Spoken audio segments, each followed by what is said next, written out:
Then Jules. What? Never mind, I'll show you later. Okay. We are live though, right? Are we? Let's see. I think so. Let me check the video. Yeah, I think we are. Oh, looks like it. Pause trippy. Yes, we're live. Jules. Yay! Hey! Oh, that's so Never weird. mind, I'll show you later. Whoa. Okay. Oh, I need to mute it in this here. Okay. Hello, everyone, and welcome to the Quit Modest Productions live reading of Much Ado About Nothing. This is in benefit for the Bail Project. You can follow either the link in the description on YouTube or go to the URL in the bottom corner, tinyurl.com/qmmuchado to go donate. I want to just shout out everyone who has donated already because there have been a few. First of all, thank you to my daddy, Bob Piggott, for the $40 donation. Anonymous gave $20 and said Black Lives Matter in the comment. Thank you so much. Michelle Catania, thank you for $20. Anonymous, thank you for $20.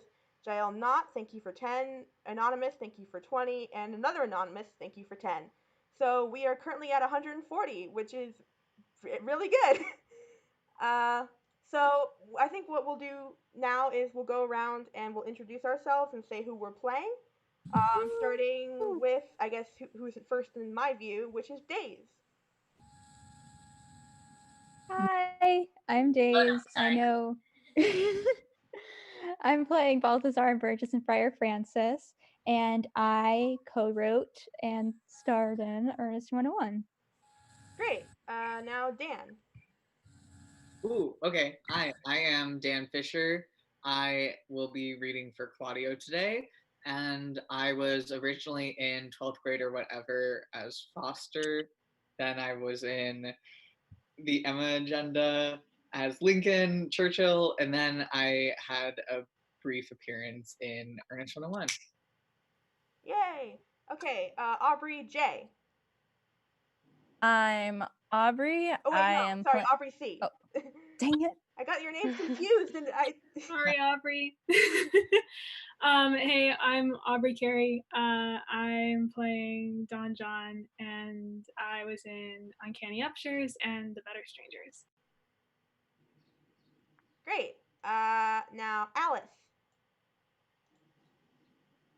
Hi, I'm Alice, and I was in Uncanny Upshers and also Public History, and I'm playing Dogberry. Great. Faith. Hi, I'm Faith Porter. I'm playing Messenger and Borachio, and I was in Public History as Dora. Okay. Ashlyn?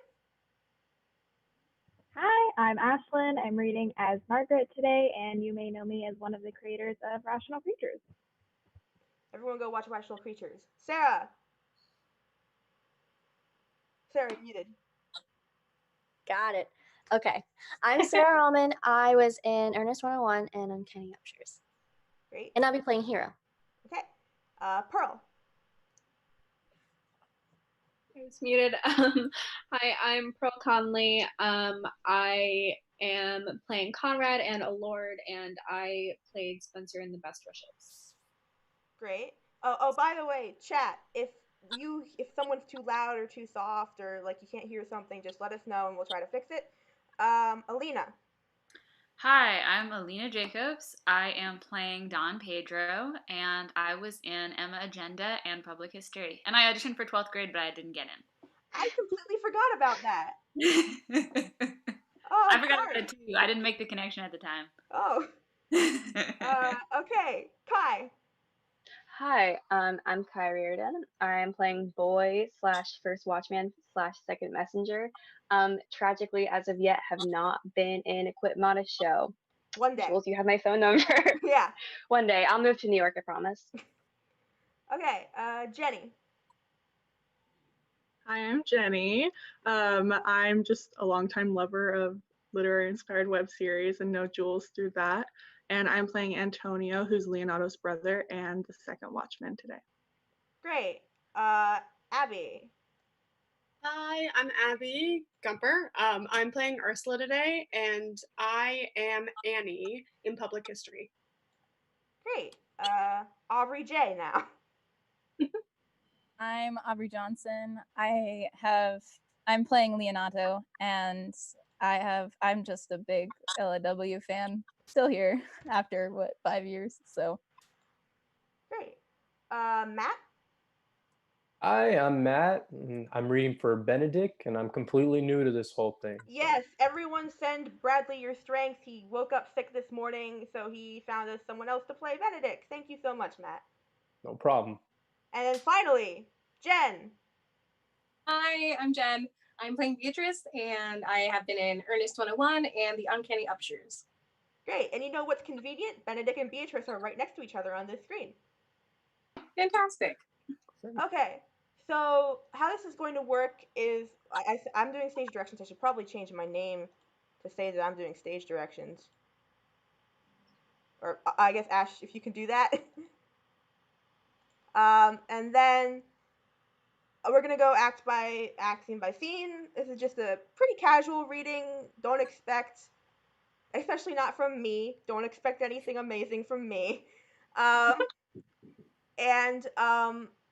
Every so often, I guess in between scenes, if people have donated, I'm going to pause and shout them out.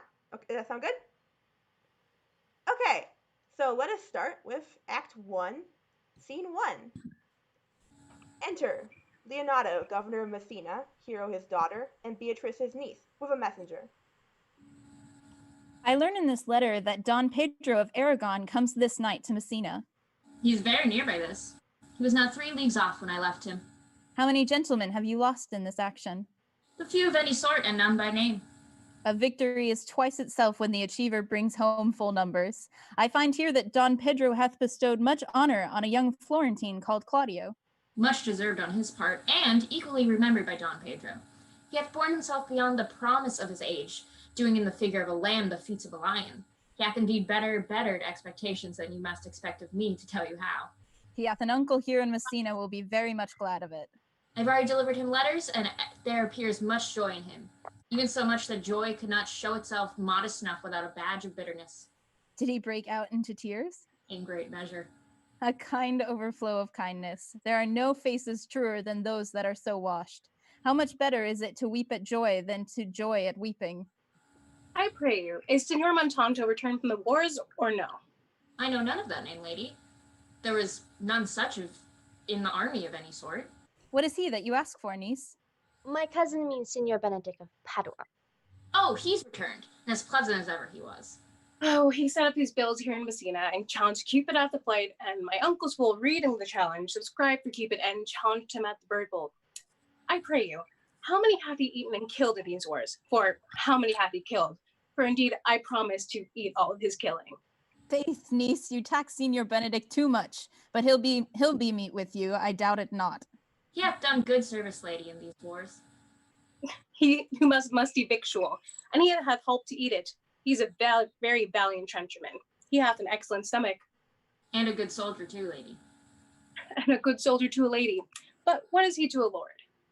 A lord to a lord, a man to a man, stuffed with all honorable virtues.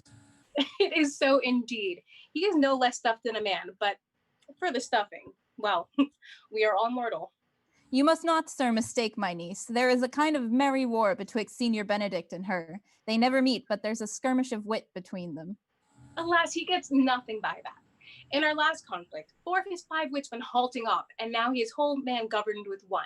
So that if he have wit enough to keep himself warm, let him bear it for a difference between himself and his horse, for it is all the wealth he have left to know a reasonable creature. Who is his companion now? He hath every month a new sworn brother. Is it possible? Very easily possible. He wears his faith, but as the fashion of the hat, it ever changes with the next block. I see, lady, the gentleman is not in your books. No, and he were, I would burn my study. But I pray you, who is his new companion? Is there no young square now that will make the voyage with him to the devil? He is in the company of the right noble Claudio. Oh, Lord, he will hang upon him like a disease.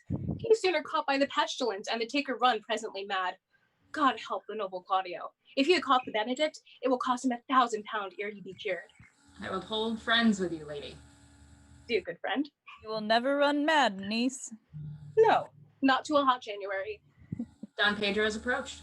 Enter Don Pedro, Prince of Aragon, with Claudio, Benedick, Balthazar, and John the Bastard. Good Signor Leonato, you are come to meet your trouble? The fashion of the world is to avoid cost, and yet you encounter it. Never came trouble to my house in the likeness of your grace. For trouble being gone, comfort should remain. But when you depart from me, sorrow abides, and happiness takes his leave. You embrace your charge too willingly. I think this is your daughter. Her mother has many times told me so. Oh, were you in doubt, sir, that you asked her? Signor Benedick, no, for then were you a child. You have it full, Benedick. We may guess by this what you are, being a man. Truly the lady fathers herself. Be happy, lady, for you are like an honorable father. If Signor Leonato be her father, she would not have his head on her shoulders for all Messina, as like him as she is. I wonder that you still be talking, Signor Benedict. Nobody marks you. What, my dear Lady Disdain? Are you yet living? Is it possible Disdain should die while she hath such food to meet it as Signor Benedict? Courtesy itself must convert to disdain if you come in her presence. Then is courtesy a turncoat. But it is certain I am loved of all ladies, only you excepted. And I could find in my heart that I had not a hard heart, for I truly love none. A dear happiness to women. They would also have been troubled with a pernicious suitor. I thank God in my cold blood that I am of your humor for that. I had rather hear my dog bark at a crow than a man swear he loves me. God, keep your ladyship still in that mind, so some gentleman or other shall scape a predestinate scratched face. Scratching could not make it worse, and 'twere such a face as yours were. Well, you are a rare parrot teacher. Well, a bird of my tongue is better than a beast of yours. Oh, I would my horse had the speed of your tongue and so good a continuer. But keep your way. In God's name, I have done. You always end with a jade trick. I know you of old. That is the sum of all, Leonato. Signor Claudio and Signor Benedick, my dear friend Leonato hath invited you all. I tell him we shall stay here at least a month, and he heartily prays some occasion may detain us longer. I dare swear he is no hypocrite, but prays from his heart. If you swear, my lord, you shall not be forsworn. Let me bid you welcome, my lord, being reconciled to the prince your brother. I owe you all duty. I thank you. I am not of many words, but I thank you. Please it your grace, lead on. Your hand, Leonato. We will go together.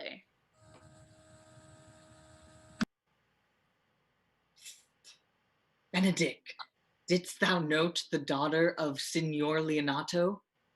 I noted her not, but I looked on her. Is she not a modest young lady?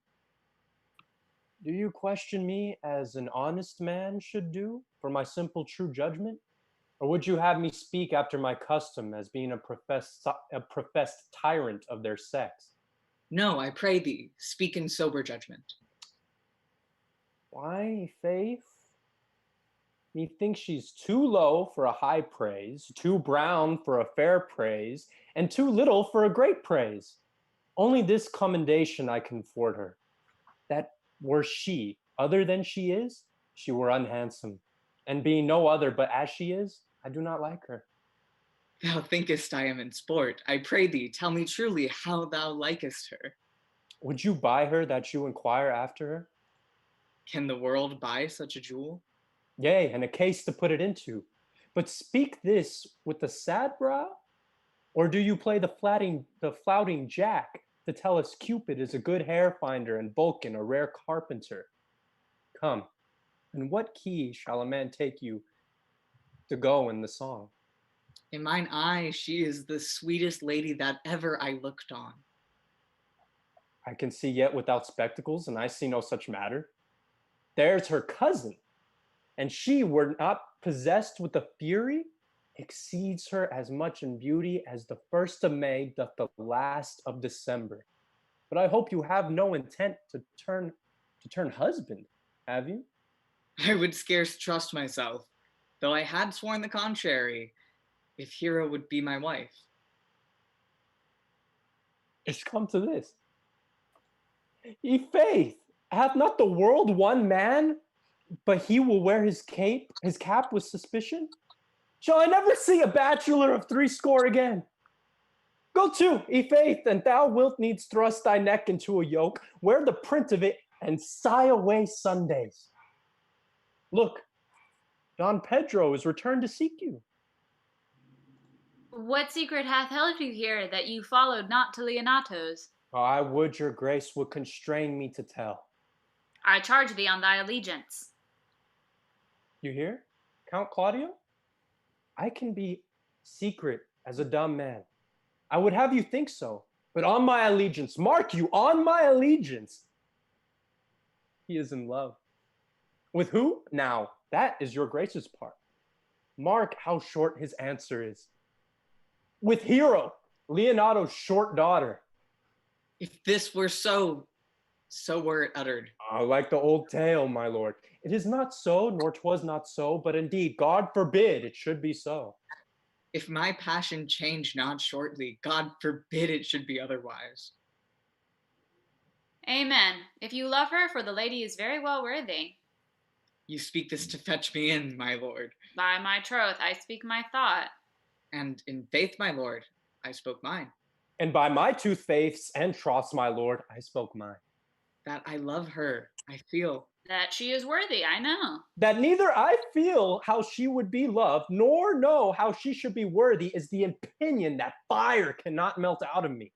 I will die in it at the stake. Thou wast ever an obstinate heretic in despite of beauty. And never could maintain his part but in the force of his will. That a woman conceived me, I thank her.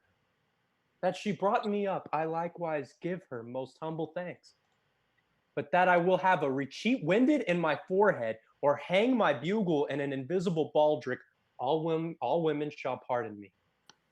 Because I will not do them the wrong to mistrust any. I will do myself the right to trust none. And the fine is, for the which I may go the finer, I will live a bachelor. I shall see thee, ere I die, pale with love. With anger, with sickness, or with hunger, my lord, not with love. Prove that ever I lose more blood with love than I will get again with drinking? Pick out mine eyes with a ballad maker's pen, and hang me up at the door of a brothel house for the sign of blind Cupid. Well, if ever thou dost fall from this faith, thou wilt prove a notable argument. If I do, hang me in a bottle like a cat, and shoot at me. And he that hits me, let him be clapped on the shoulder and called Adam. Well, as time shall try, in time the savage bull doth bear the yoke. Oh, the savage bull may. But if ever the sensible Benedick bear it, pluck off the bull's horns and set them in my forehead, and let me be vilely painted, and in such great letters as they write, here is good horse to hire. Let them signify under my sign, here you may see Benedick, the married man. If this should ever happen, thou wouldst be horn mad. Nay, if Cupid have not spent all his quiver in Venice, thou wilt quake for this shortly. Well, I look for an earthquake too, then. Well, you will temporize the hours. In the meantime, good Signor Benedick, repair to Leonato's, commend me to him, and tell him I will not fail him at supper, for indeed he hath made great preparation. I have almost matter enough in me for such an embassage, and so I commit you. To the tuition of God from my house, if I had it. The 6th of July, your loving friend Benedick. Nay, mock not, mock not. The body of your discourse is sometimes guarded with fragments, and the guards are but slightly basted on neither. Ere you flat old ends any further, examine your conscience. And so I leave you. My liege, your highness now may do me good. My love is thine to teach. Teach it but how, and thou shalt see how apt it is to learn any hard lesson that may do thee good. Hath Leonato any son, my lord? No child but Hero. She's his only heir. Dost thou affect her, Claudio?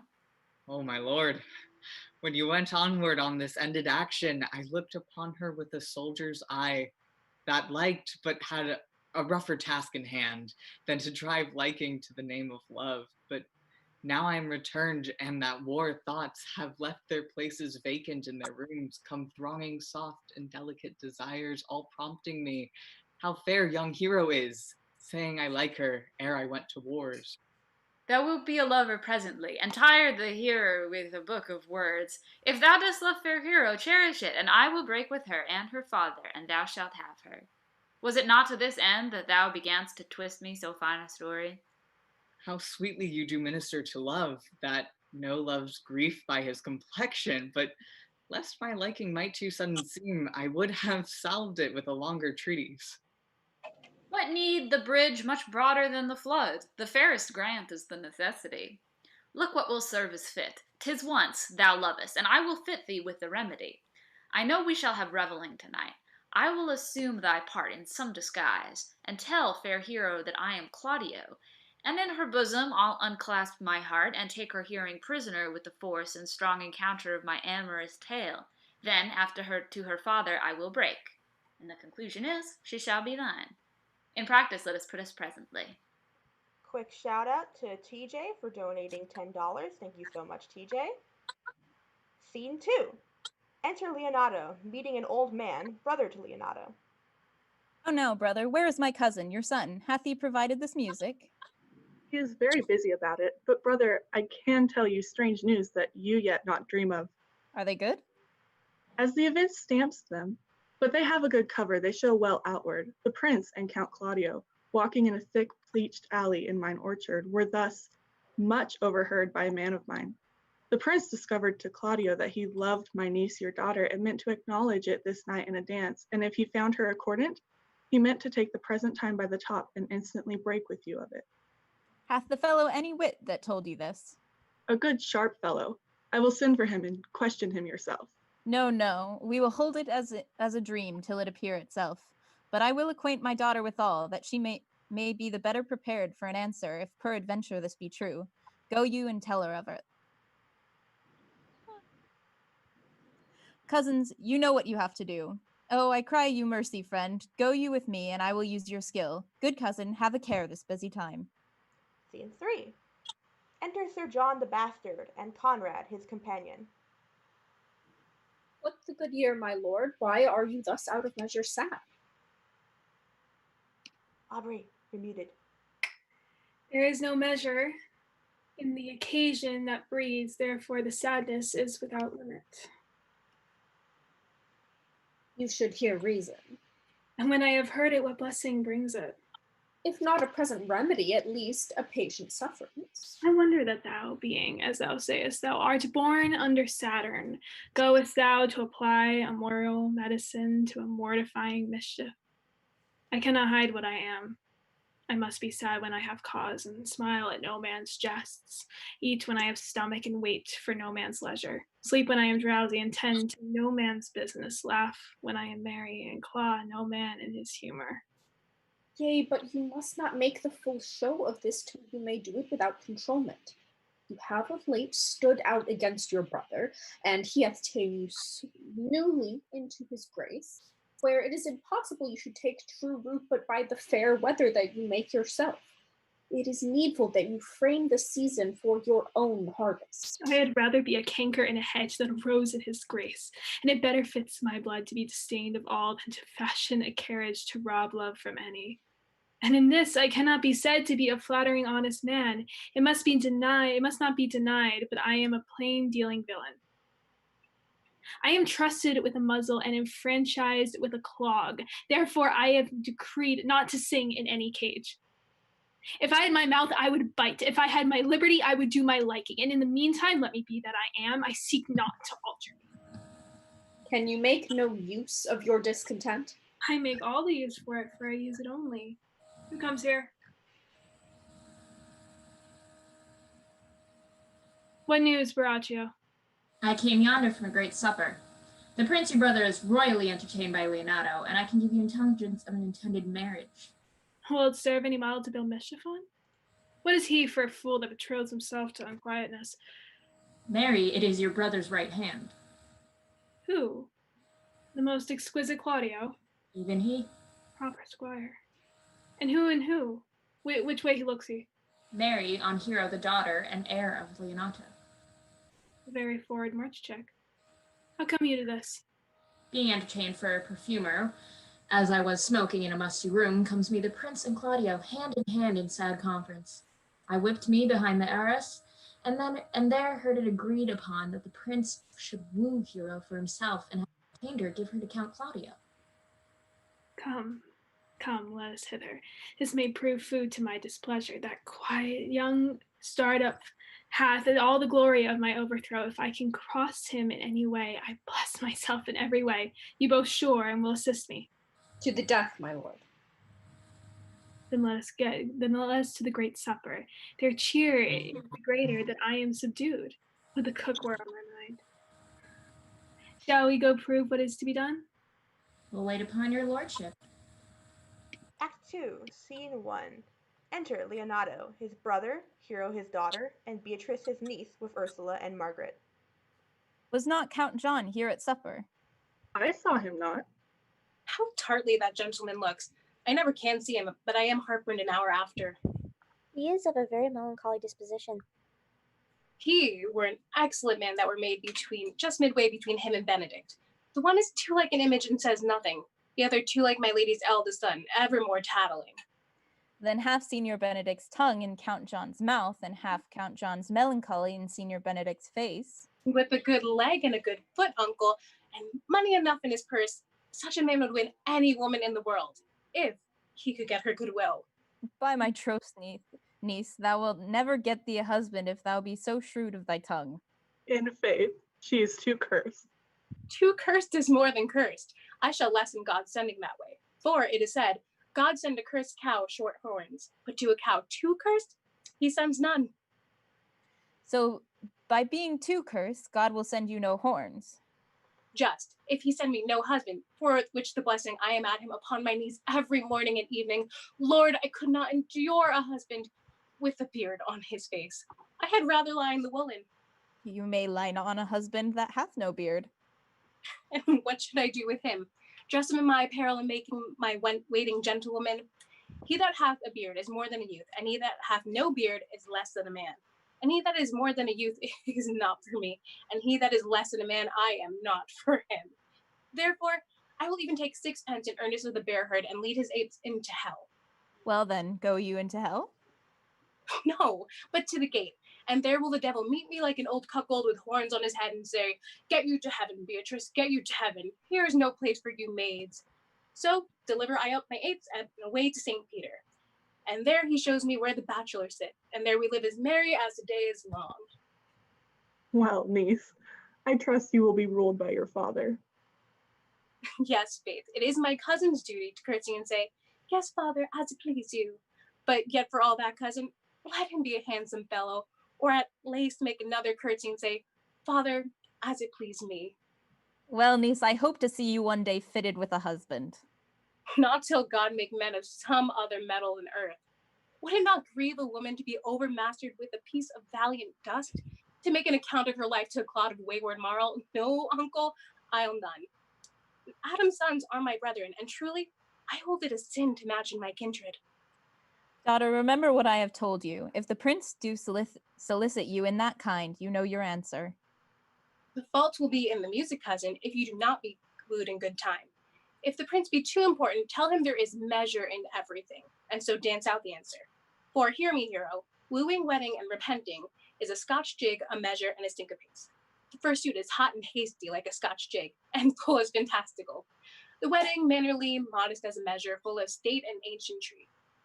Then comes repentance, and with his bad legs falls into the syncopace faster and faster till he sink into the grave. Cousin, you apprehend passing shrewdly. I have a good eye, uncle. I can see a church by daylight. The revelers are entering, brother. Make good room. Leonato and his brothers step aside. Enter with a drum Prince Pedro, Claudio, and Benedick, Signor Antonio, and Balthazar, all in masks with Borachio and Don John.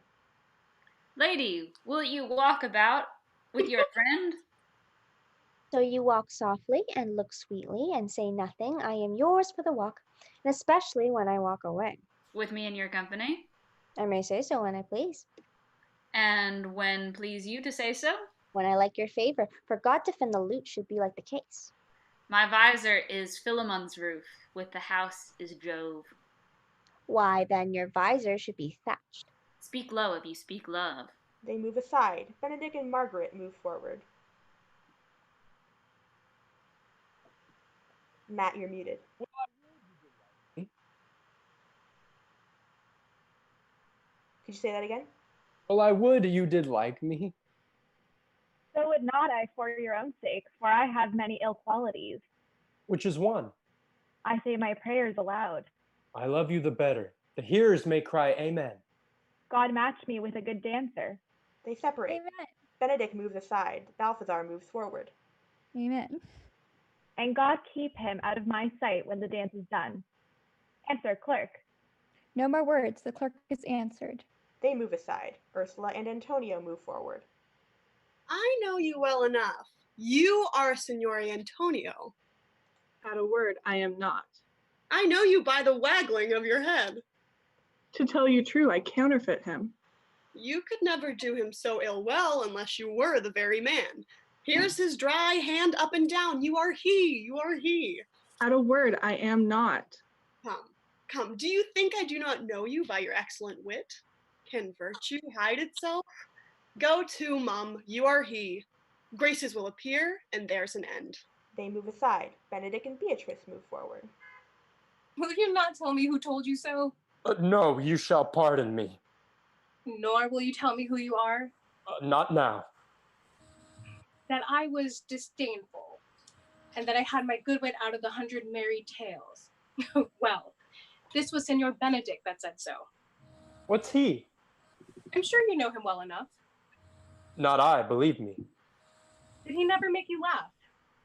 I pray you, what is he? Why, he is the prince's jester, a very dull fool. Only his gift is in devising impossible slanders. None but libertines delight in him. And the commendation is not in his wit, but in his villainy, for he both pleases men and angers them. And then they laugh him and beat him. I am sure he's in the fleet. I would he have boarded me.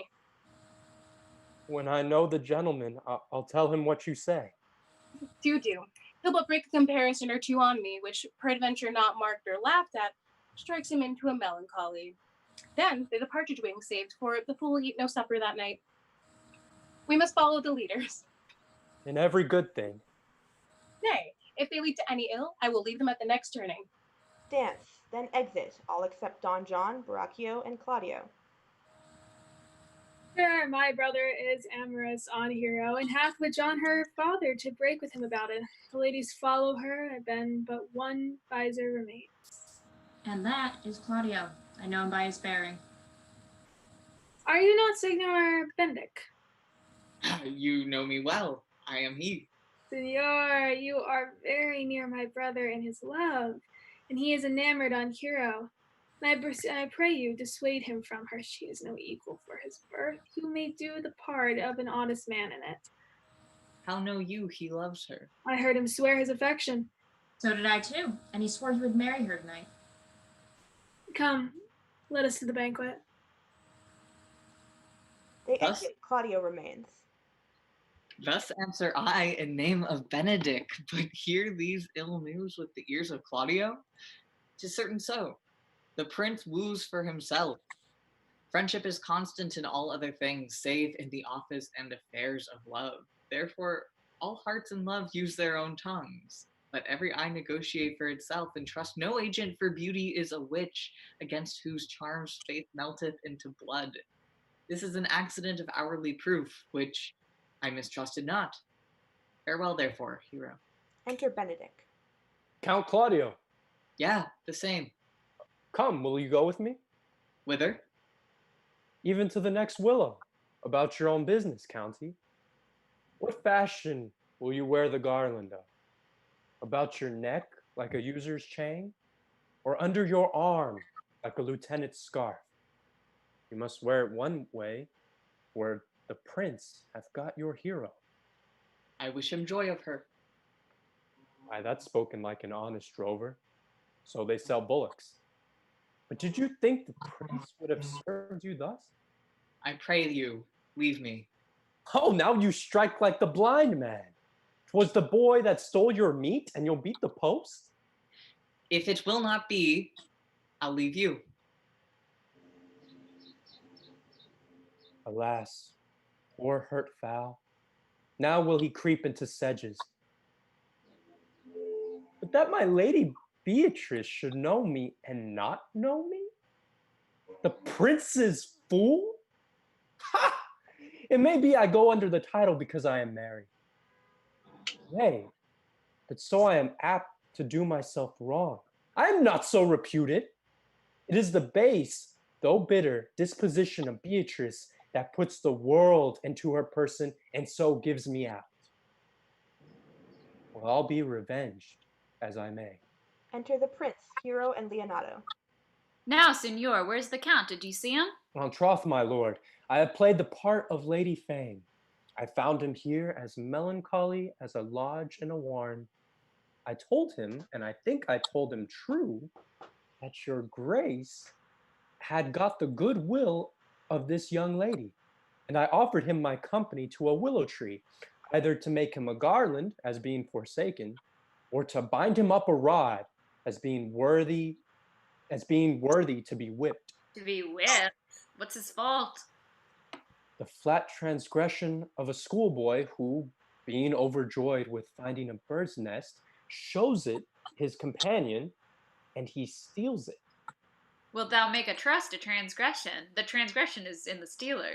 Yet it had not been amiss the rod had been made, and the garland too. For the garland he might have worn himself, and the rod he might have bestowed on you, who, as I take it, have stolen his bird's nest. I will but teach them to sing and restore them to the owner. If they're singing, answer your saying, by my faith you say honestly. The Lady Beatrice hath a quarrel with you. The gentleman that danced with her told her she is much wronged by you. She misused me past the endurance of a block. An oak, but with one green leaf on it, would have answered her. My very visor began to assume life and scold with her. She told me, not thinking I had been myself, that I was the prince's jester, that I was duller than a great thaw, huddling jest upon jest with such impossible conveyance upon me that I stood like a man at a mark, with the whole army shooting at me. She speaks poniards. Every word stabs. If her breath were as terrible as her terminations, there were no living near her. It would infect to the North Star. I would not marry her, though she were endowed with all that Adam had left him before he transgressed. She would have made Hercules have turned spit, yea, and have cleft his club to make fire too. Come, talk not of her. You shall find her the infernal Ati in good apparel. I would to God some scholar would conjure her, for certainly, while she is here, a man may live as quiet in hell as in a sanctuary, and people sin upon purpose because they would go thither. So indeed, all disquiet, horror, and perturbation follows her. Enter Claudio and Beatrice. Look, here she comes. Will your grace command me any service to the world's end? I will go on the slightest errand now to the antipodes that you can devise to send me on. I will fetch you a toothpicker now from the furthest inch of Asia, bring you the length of Prester John's foot, fetch you a hair off the great Cham's beard, do you any embassage to the pygmies, rather than hold 3 words conference with this harpy. You have no employment for me? None but to desire your good company. Oh, God, sir. Here's a dish I love not. I cannot endure my lady tongue. Come, lady, come. You have lost the heart of Signor Benedick. Indeed, my lord. He lent it to me a while, and I gave him use for it, a double heart for a single one. marry once before he won it of me with false dice. Therefore, your grace may well say I have lost it. You have put him down, lady. You have put him down. So I would not you should do me, my lord, lest I prove the mother of fools. I have brought Count Claudio, whom you sent me to seek. Why, how now, Count? Wherefore are you sad? Not sad, my lord. How then, sick? Neither, my lord. The Count is neither sad, nor sick, nor merry, nor well, but civil, Count, civil as an orange, and something of that jealous complexion. If faith, lady, I think your blazon to be true, though I'll be sworn if he be so, his conceit is false. Here, Claudio, I have wooed in thy name, and fair hero is won. I have broke with her father, and his goodwill obtained. Name the day of marriage, and God give thee joy. Count, take of me my daughter, and with her my fortunes. His grace hath made the match, and all grace say amen to it. Speak, Count, 'tis your cue. Silence is the perfectest herald of joy. I were but little happy, if I could say how much. Lady, as you are mine, I am yours. I give away myself for you and dote upon the exchange. Speak, cousin, or if you cannot, stop his mouth with a kiss and let him not speak neither. In faith, lady, you have a merry heart. Yea, my lord, I thank it, poor fool. It keeps on the windy side of care. My cousin tells him in his ear that he is in her heart. And so she doth, cousin. Good lord for alliance. Thus goes everyone to the world but I, and I am sunburnt. I may sit in a corner and cry, hey ho, for a husband. Lady Beatrice, I will get you one. I would rather have one of your father's getting. Have your grace ne'er a brother like you? Your father got excellent husbands, if a maid could come by them. Will you have me, lady? No, my lord, unless I might have another for working days. Your grace is too costly to wear for every day. But I beseech your grace to pardon me. I was born to speak all mirth and no matter. Your silence most offends me, and to be merry best becomes you, for out of the question you were born in a merry hour. No, sure, lord, my mother cried, but then there was a star danced, and under that star I was born. Cousins, God give you joy. Niece, will you look to those things I told you of? I cry mercy, uncle. By your grace's pardon. Beatrice exits.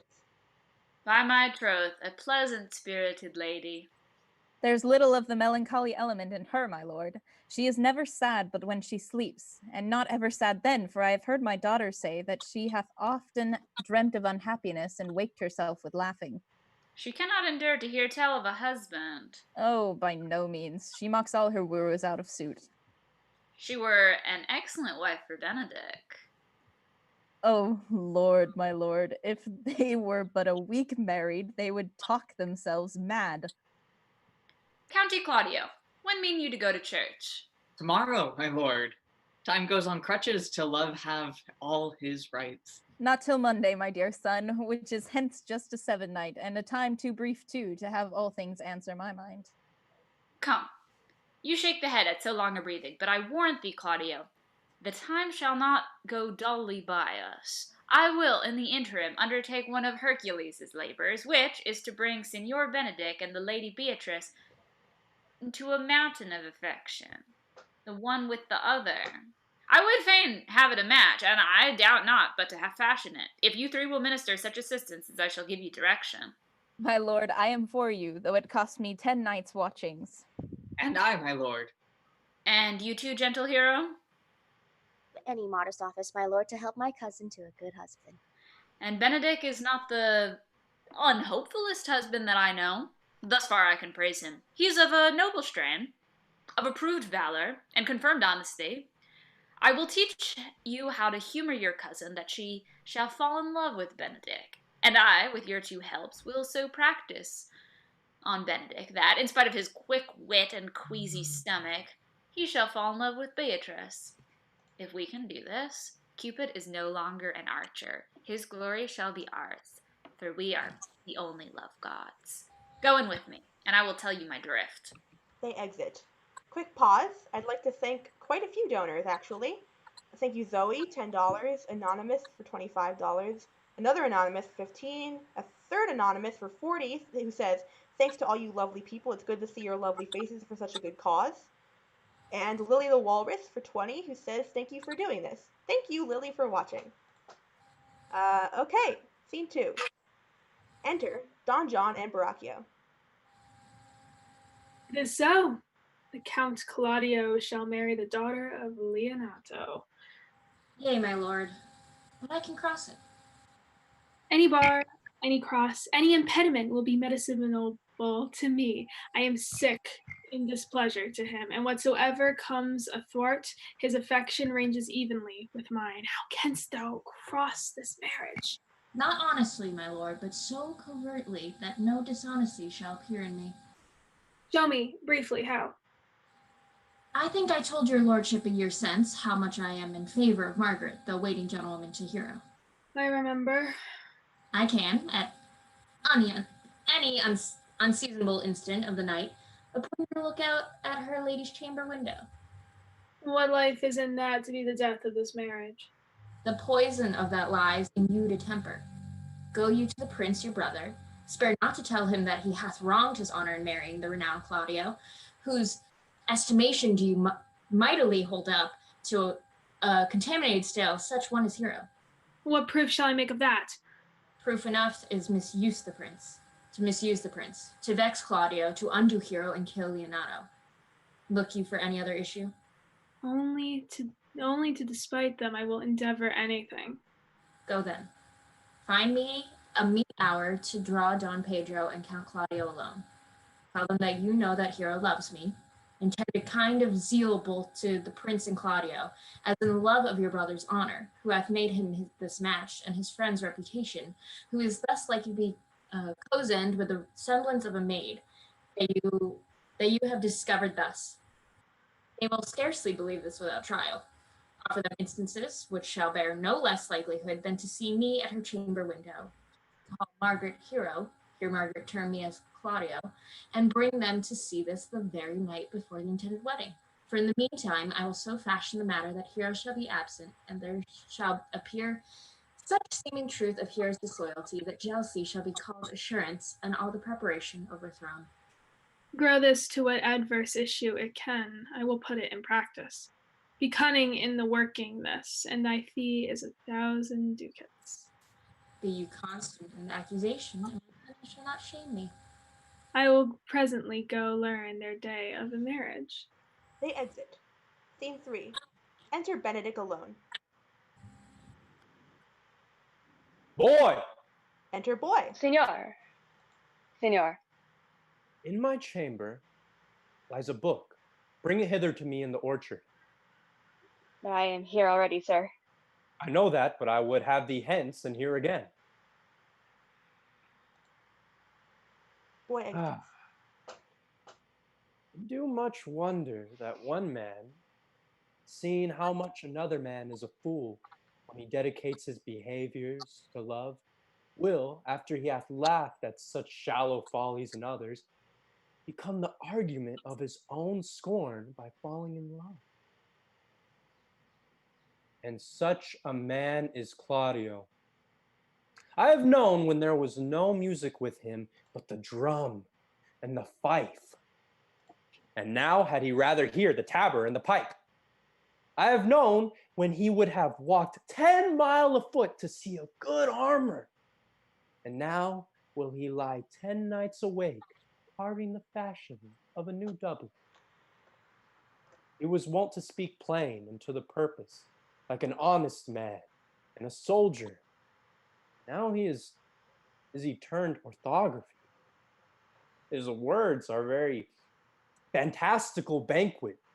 Just so many strange dishes.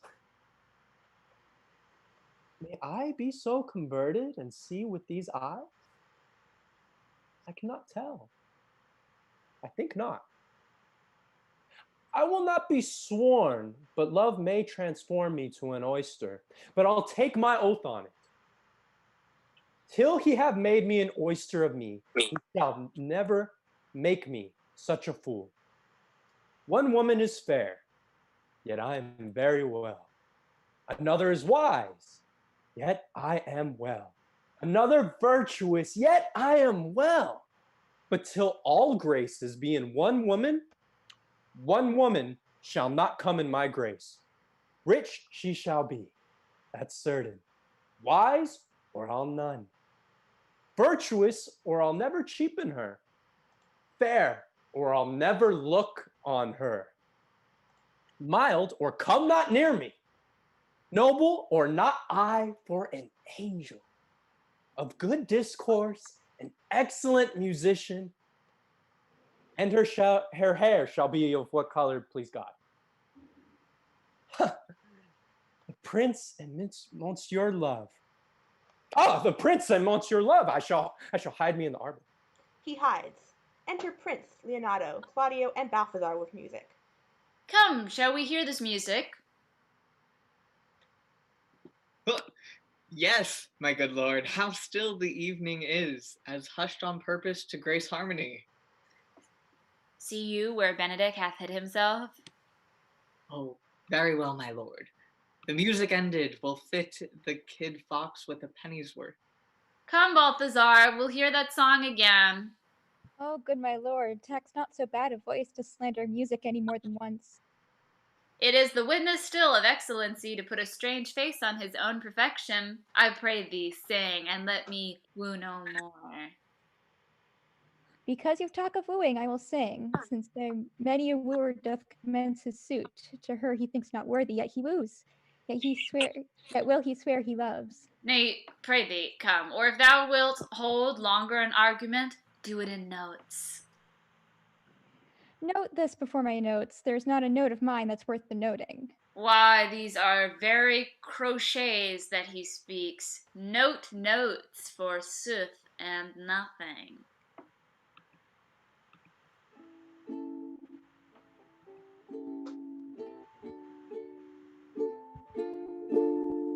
How divine air! Now is his soul ravished? Is it not strange? Is it not strange that sheep guts should hail souls out of men's bodies? Well, a horn for my money when all's done. Ooh, here we go.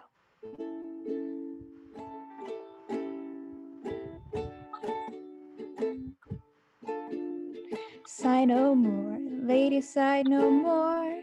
Men were deceivers ever. 1 foot in sea and 1 foot on shore. To one thing constant never. Then sigh not so more, but let them go and be you blithe and bonny. Converting all your sounds of woe into hey, hey, hey, hey, nani, nani. Sing no more, did he sing no more of dumps so dull and heavy? The fraud of men was ever so, since summer first was levy. Then sigh not so, but let them go and be you blithe and bonny. Converting all your songs of woe into hey, hey, hey, hey, nani, nani. By my troth, a good song. And an ill singer, my lord. Ah, no, faith, thou singest well enough for a shift. As he had been a dog that should have howled thus, it would have hanged him. And I pray God his bad voice bode no mischief. I had as a leaf have heard the night raven come, what plague could have come after it? Yea, Mary, dost thou hear, Balthazar? I pray thee, get us some excellent music for tomorrow night, that we would have it at Lady Hero's chamber window. The best I can, my lord. Do so. Farewell. Balthazar exits. Come hither, Leonato. What was it you told me of today, that your niece Beatrice was in love with Signor Benedick? Oh, aye. Stock on, the fowl sits. I did never think that the lady would have loved any man. No, nor I neither, but most wonderful that she should so dote on Signor Benedick, whom she hath in all outward behaviour seemed ever to abhor. Is it possible? It's the wind in that corner. By my troth, my lord, I cannot tell what to think of it, but that she loves him with an enraged affection. It is past the infinite of thought. Maybe she doth counterfeit. Faith, like enough. Oh God, counterfeit? There was never counterfeit of passion come so near the life of passion as she discovers it. Why, what effects of passion shows she? Bait the hook well, this fish will bite. What effects, my lord? She will sit with you. You heard my daughter tell you how. She did indeed. How, I pray you? You amaze me. I would have thought her spirit been invincible against all assaults of affection. I would have sworn it had, my lord, especially against Benedick. I should think this a gull, but that the white-bearded fellow speaks it. Knavery cannot sure hide himself in such reverence. He hath ta'en the infection. Hath she made her affection known to Benedick? No, and swears she never will. That's her torment. 'Tis true indeed, so your daughter says. Shall I, says she, that have so often countered him with scorn, write to him that I love him? This says she now when she is beginning to write to him. For she'll be up 20 times a night, and there will she sit in her smock till she have writ a sheet of paper. My daughter tells us all. Now you talk of a sheet of paper. I remember a pretty jest your daughter told us of. Oh, when she had writ it and was reading it over, she found Benedict and Beatrice between the sheet? That. Oh, she tore the letter in 1,000 halfpence, railed at herself that she should be so immodest to write to one that she knew would flout her. I measure him, says she, by my own spirit, for I should flout him if he writ to me. Yea, though I love him, I should. Then down upon her knees she falls, weeps, sobs, beats her heart and tears her hair, prays, curses. Oh, sweet Benedick, God give me patience. She doth indeed, my daughter says so. The ecstasy hath so much overborne her that my daughter is sometimes afeared she will do a desperate outrage to herself. It is very true. It were good that Benedick knew of it by some other, if she will not discover it. To what end? He would make but a sport of it and torment the poor lady worse. And he should. It were an alms to hang him. She's an excellent sweet lady, and out of all suspicion, she is virtuous. And she is exceeding wise. In everything but loving Benedick. Oh, my lord, wisdom and blood combating in so tender a body, we have 10 proofs to 1 that blood hath the victory. I am sorry for her, as I have just cause being her uncle and her guardian. I would she had bestowed this dotage on me. I would have daffed all other respects and made her half myself. I pray you, tell Benedick of it, and hear what he will say. Were it good, think you? Hero thinks surely she will die, for she says she will die if he loves her not, and she will die ere she make her love known, and she will die if he woo her rather than she will bate one breath of her accustomed crossness. She doth well. If she should make tender of her love, 'tis very possible he'll scorn it, for the man, as you know, hath a contemptible spirit. He is a very proper man. He hath indeed a good outward happiness. Before God and in my mind, very wise. He doth indeed show some sparks that are like wit. And I take him to be valiant. As Hector, I assure you, and in the managing of quarrels you may say he is wise, for either he avoids them with great discretion, or undertakes them with a most Christian-like fear. If he do fear God, he must necessarily keep peace. If he break the peace, he ought to enter into a quarrel with fear and trembling. And so will he do, for the man doth fear God, howsoever it seems not in him by some large jests he will make. Well, I am sorry for your niece.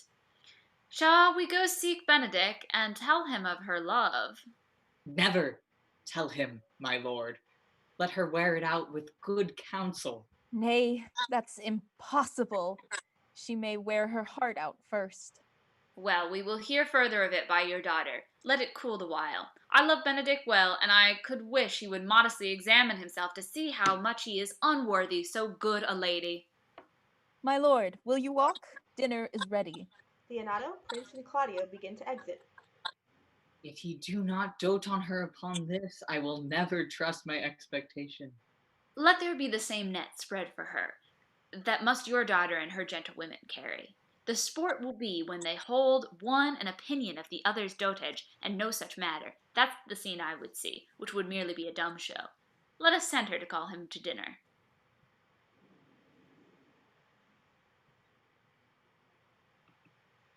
This can be no trick.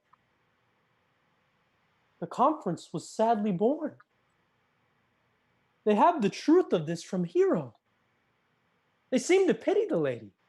It seems her affections have their full bent. Love me? Why? It must be requited. I hear how I am censured. They say I will bear myself proudly if I perceive the love come from her. They say, too, that she will rather die than give any sign of affection. I did never think to marry.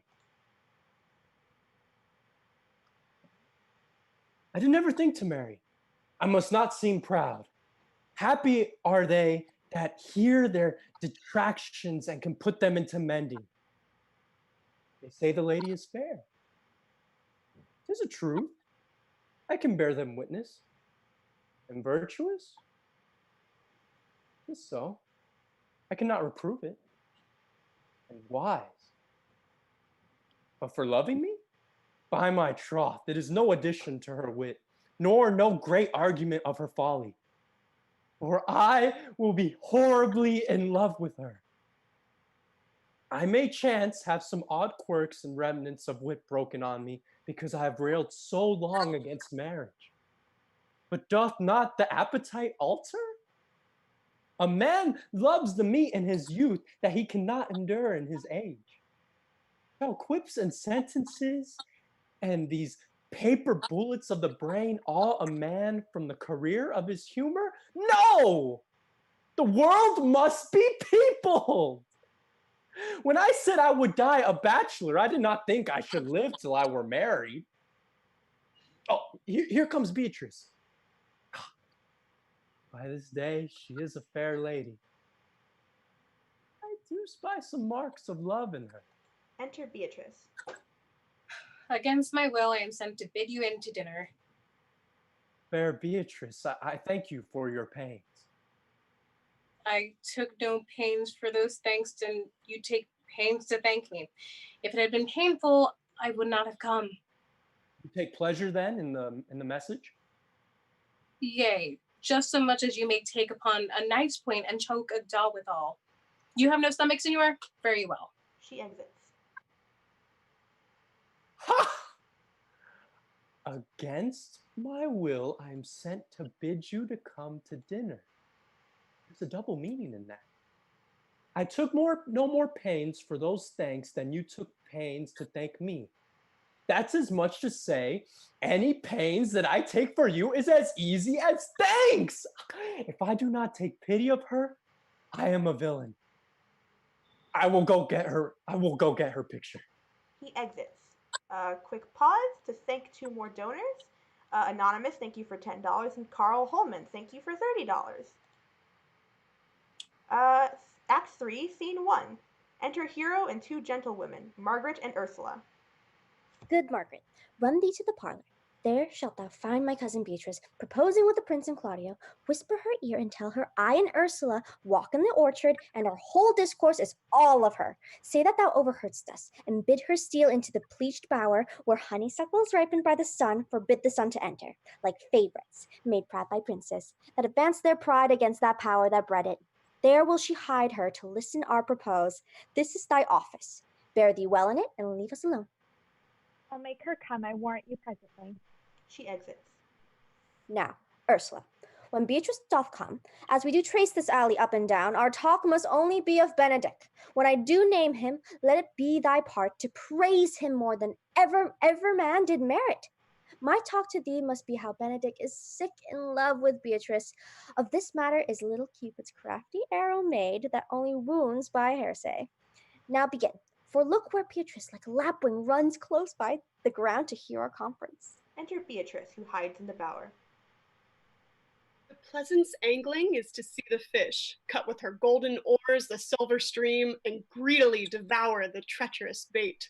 So angle we for Beatrice, who even now is couched in the woodbine coverture. Fear you not my part of the dialogue. Then go we near her, that her ear lose nothing of the false sweet bait that we lay for it. They walk near the bower. No, truly, Ursula, she is too disdainful. I know her spirits are as coy and wild as haggards of the rock. But are you sure that Benedick loves Beatrice so entirely? So says the prince and my new betrothed lord. And did they bid you tell her of it, madam? They did entreat me to acquaint her of it, but I persuaded them, if they loved Benedick, to wish him wrestle with affection and never to let Beatrice know of it. Why did you so? Doth not the gentleman deserve as full a fortune a bed as ever Beatrice shall couch upon? Oh, God of love, I know he doth deserve as much as may be yielded to a man, but nature never framed a woman's heart of prouder stuff than that of Beatrice. Disdain and scorn ride sparkling in her eyes, misprizing what they look on, and her wit values itself so highly that to her all matter else seems weak. She cannot love, nor take no shape, nor project of affection. She is so self-endeared. Sure, I think so. And therefore certainly it were not good she knew his love, lest she'll make sport at it. Why, you speak truth. I never yet saw man how wise, how noble, young, how rarely featured, but she would spell him backward. If fair-faced, she would swear the gentleman should be her sister. If black, why, nature drawing of an antic made a foul blot. If tall, a lance ill-headed. If low, an agate very vilely cut. If speaking, why, a vein blown with all winds. If silent, why, a block moved with none. So turns she every man the wrong side out, and never gives to truth and virtue that which simpleness and merit purchaseth. Sure. Such carping is not commendable. No, not to be so odd and from all fashions as Beatrice cannot be commendable. But who dare tell her so? If I should speak, she would mock me into air. Oh, she would laugh me out of myself, press me to death with wit. Therefore let Benedick, like covered fire, consume away in sighs, waste inwardly. It were a better death than die with mocks, which is as bad as die with tickling. Yet tell her of it. Hear what she will say. No. Rather I will go to Benedick and counsel him to fight against this passion. And truly I'll devise some honest slanders to stain my cousin with. One doth not know how much an ill word may empoison liking. Oh, do not do your cousin such a wrong. She cannot be so much without true judgment, having so swift and excellent a wit as she is prized to have, as to refuse so rare a gentleman as Signor Benedick. He is the only man of Italy always accepted, my dear Claudio. I pray you be not angry with me, madam, speaking my fancy. Signor Benedick, for shape, for bearing, argument, and valor goes foremost in report through Italy. Indeed, he hath an excellent good name. His excellence did earn it ere he had it. When are you married, madam? Why, every day tomorrow. Come, go in. I'll show thee some attires and have thy counsel, which is the best to furnish me tomorrow. They move away from the bower. She's limited. I warrant you we have caught her, madam. If it proves so, then loving goes by haps. Some Cupid kills with arrows, some with traps. Hero and Ursula exit. What fire is in mine ears? Can this be true? Stand I condemned for pride and scorn so much? Contempt farewell, and maiden pride adieu. No glory lives on the back behind of these. And Benedick, love on. I will requite thee. If thou dost love, my kindness shall incite thee to bind our loves up in a holy band. For others thou dost deserve, and I believe it. Better than accordingly. She exits. Quick pause to thank 2 more donors. $50 from Gal with a Library Card, and $25 from Hi Jennifer. Now, scene 2. Enter Prince, Claudio, Benedick, and Leonato. I do but stay till your marriage be consummate, and then go I toward Aragon. I bring you thither, my lord, if you'll vouchsafe me. Nay, that would be as great a soil in the new gloss of your marriage as to show a child his new coat and forbid him to wear it. I will only be bold with Benedick for his company, for the crown of his head to the sole of his foot he is all mirth. He hath twice or thrice cut Cupid's bowstring. The little hangman dare not shoot at him. He hath a heart as sound as a bell, and his tongue is the clapper. For what his heart thinks, his tongue speaks. Gallants, I am not as I have been. So say I, methinks you are sadder. I hope he be in love. Hang him, truant, there's no true drop of blood in him to be truly touched with love. If he be sad, he wants money. Well, everyone can master a grief, but he that has it. Oh. Draw it. Oh, I have the toothache. Draw it.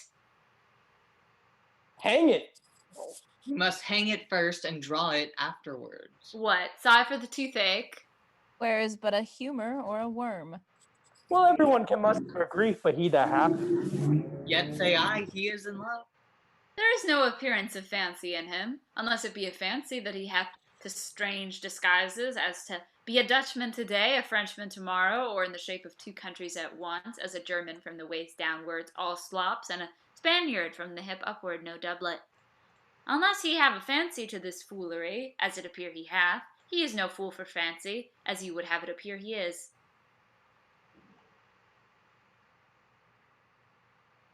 If he be not in love with some woman, there is no believing old signs. He brushes his hat o' mornings. What should that bode? Hath any man seen him at the barber's?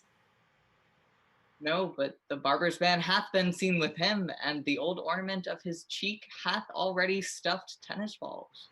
Indeed, he looks younger than he did by the loss of a beard.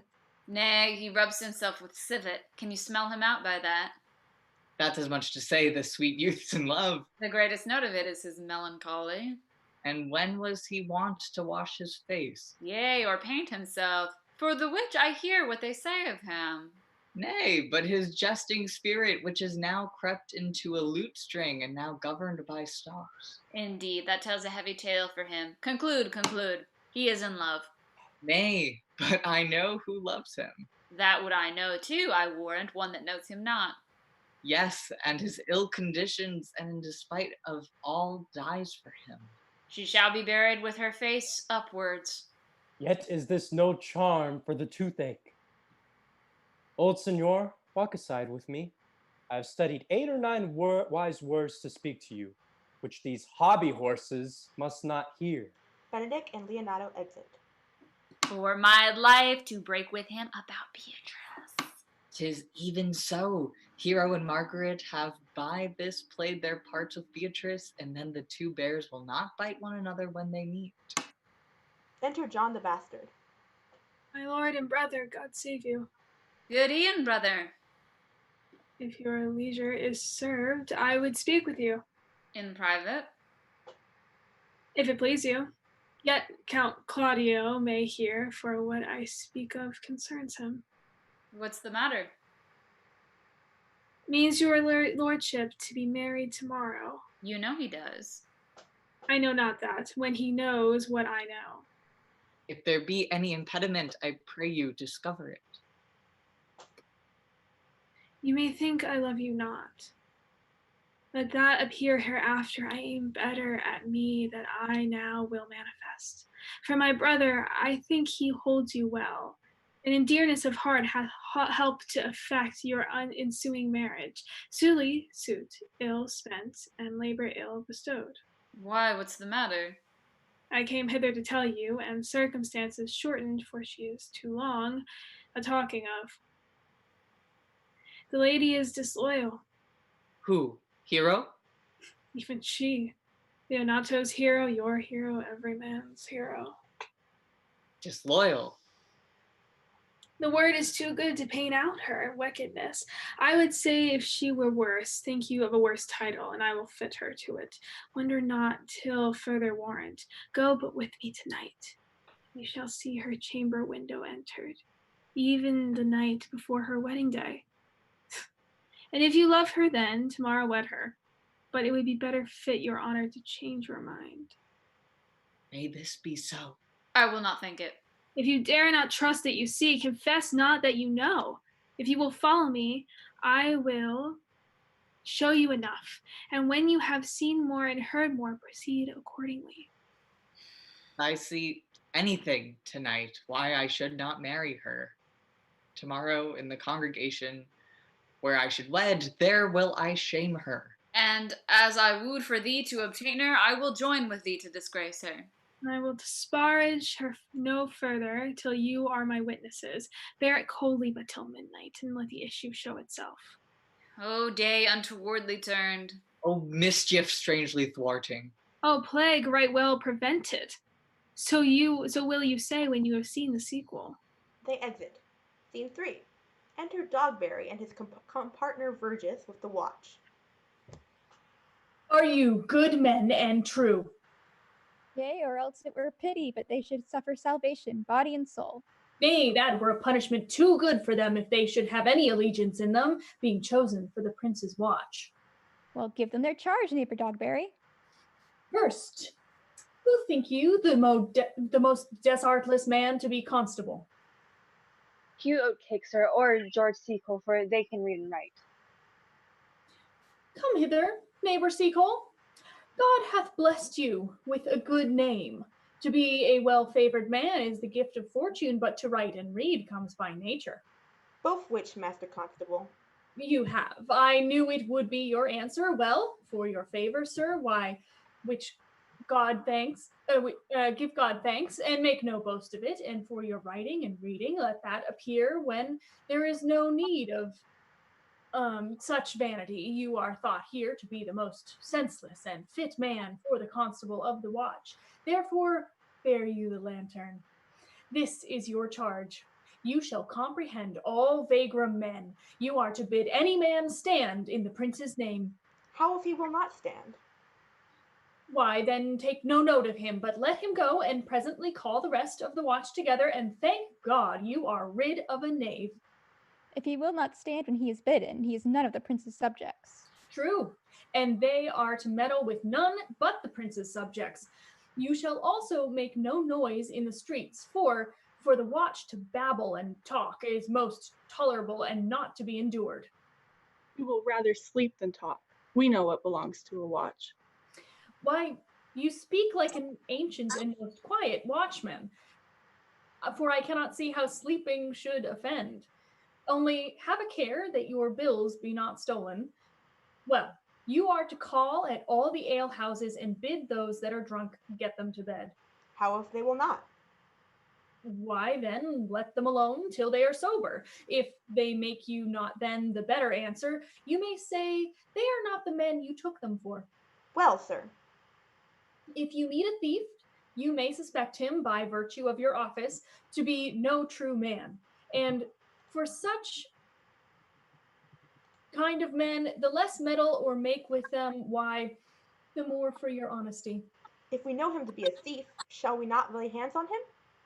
Truly, by your office you may, but I think they that touch pitch will be defiled. The most peaceable way for you, if you do take a thief, is to let him show himself to what he is, and steal out of your company. You have always been called a merciful man, partner. Truly, I would not hang a dog by my will, much more a man who hath any honesty in him. If you hear a child cry in the night, you must call to the nurse and bid her still it. How if the nurse be asleep and will not hear us? Why, then depart in peace, and let the child wake her with crying. For the ewe that will not hear her lamb when it baas will never answer a calf when he bleats. 'Tis very true. This is the end of the charge. You, constable, are to present the prince's own person. If you meet the prince in the night, you may stay him. Nay, by Our Lady, I think he cannot. At 5 shillings to 1 on't. With any man that knows the statutes, he may stay him. Marry not without the prince be willing, for indeed the watch ought to offend no man, and it is an offence to stay a man against his will. By Our Lady, I think it be so. Ha. Aha. Well, masters, good night. And there be any matter of weight, chances, call me up. Keep your fellows' counsels and your own, and good night. Come, neighbor. Dogberry and Verges begin to exit. Well, masters, we hear our charge. Let us go sit here upon the church bench until 2, and then all to bed. One word more, honest neighbors. I pray you watch about Signor Leonato's door, for the wedding being there tomorrow, there is a great coil tonight. Adieu. Be vigilant, I beseech you. Dogberry and Verges exit. Enter Borachio and Conrade. What, Conrade? Peace, stir not. Conrade, I say. Here, man, I am at thy elbow. Mass said my elbow itched. I thought there would be a stab follow. I will owe thee an answer for that. And now forward with thy tale. Stand thee close then, under this penthouse, for it drizzles rain, and I will, like a true drunkard, utter to thee. Some treason, master, yet stand close. Therefore, know I have earned of Don John 1,000 ducats. Is it possible that any villainy should be so dear? Thou shouldst rather ask if it were possible any villainy should be so rich. For when rich villains have need of poor ones may make what price they will. I wonder at it. That shows thou art unconfirmed. Thou knowest the fashion of the doublet, or a hat, or a cloak is nothing to a man. Yes, it is apparel. I mean the fashion. Yes, the fashion is the fashion. I may as well say the fool's the fool. But seest thou not what a deformed thief as fashion is? I know that deformed. He has been a vile thief this 7 year.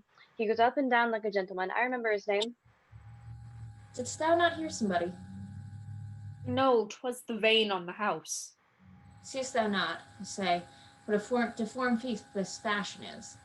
How giddily he turns about all the hot bloods between 14 and 5 and 30. Sometimes fashioning them like a pharaoh's soldiers in the Ricci painting, sometimes like God Bel's priests in the old church window, sometimes like the shaven Hercules in the smirched worm-eaten tapestry, where his codpiece seems as massy as his club. All this I see, and I see that the fashion wears out more apparel than the man, but art not thou thyself giddy with the fashion too, that thou hast shifted out of thy tale into telling me of the fashion? Not so neither. But know that I have tonight wooed Margaret, the lady hero's gentlewoman, by the name of Hero. She leads me out at her mistress's chamber, bids me 1,000 times good night. I tell this tale vilely. I should first tell thee how the Prince Claudio and my master, planted in place and possessed by my master Don John, saw far off in the orchard this amiable encounter. And thought they Margaret was Hero? 2 of them did, the Prince and Claudio. But the devil, my master, knew she was Margaret, and partly by his oath, which first possessed them, partly by the dark night, which did deceive them, but chiefly by my villainy, which did confirm any slander that Don John made. Away went Claudio in rage, swore he would meet her as he was appointed next morning at the temple, and there, before the whole congregation, shamed her with what he saw overnight, and sent her home again without a husband. We charge you in the prince's name, stand. Call up the right master constable. Second watchman exits. We have here recovered the most dangerous piece of lechery that ever was known in the Commonwealth. And one deformed is one of them. I know him. He wears a lock. Enter Dogberry, Verges, and second watchman. Masters. You'll be made bring deformed forth, I warrant you. Masters, never speak, we charge you. Let us obey you to go with us. We are like to prove a goodly commodity, being taken up of these men's bills. Commodity in question, I warrant you. Come, we'll obey you. They exit. 2 more donations. Nicole for $20 and Sam for $15. Sam says, "Great job, everyone." Thank you, Sam. Scene 4. Enter Hero and Margaret and Ursula. Sarah, you're muted. Good, Ursula. Wake my cousin Beatrice and desire her to rise. I will, lady. And bid her come hither. Well. Ross, I think your other rebotto were better. No, pray thee, good Meg, I'll wear this. By my troth, not so good, and I warrant your cousin will say so. My cousin's a fool, and thou art another. I'll wear none but this. I like the new tire within excellently. If the hair were a thought browner, and your gown's of most rare fashion, I faith. I saw the Duchess of Milan's gown, that they phrase so. Oh, that exceeds, they say. By my troth, but a nightgown, in respect of yours, cloth of golden cuts and laced with silver, set with pearls, down sleeves, side sleeves, and skirts round underborne with a bluish tinsel. But for a fine, quaint, graceful, and excellent fashion, yours is worth 10 of it.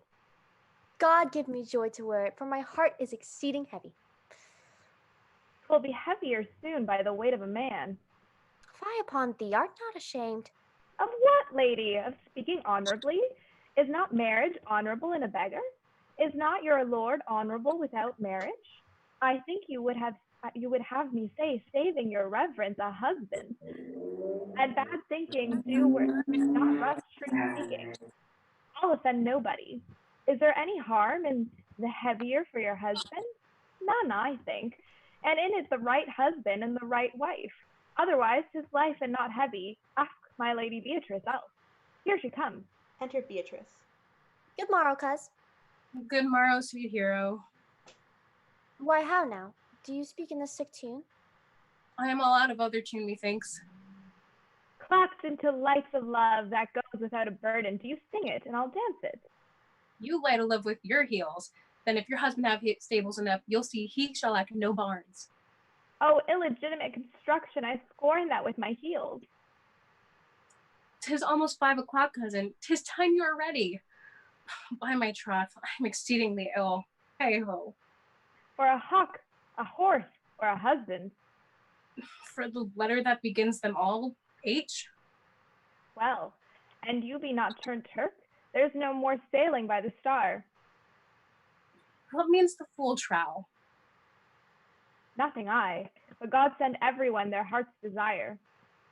These gloves the Count sent me, they are an excellent perfume.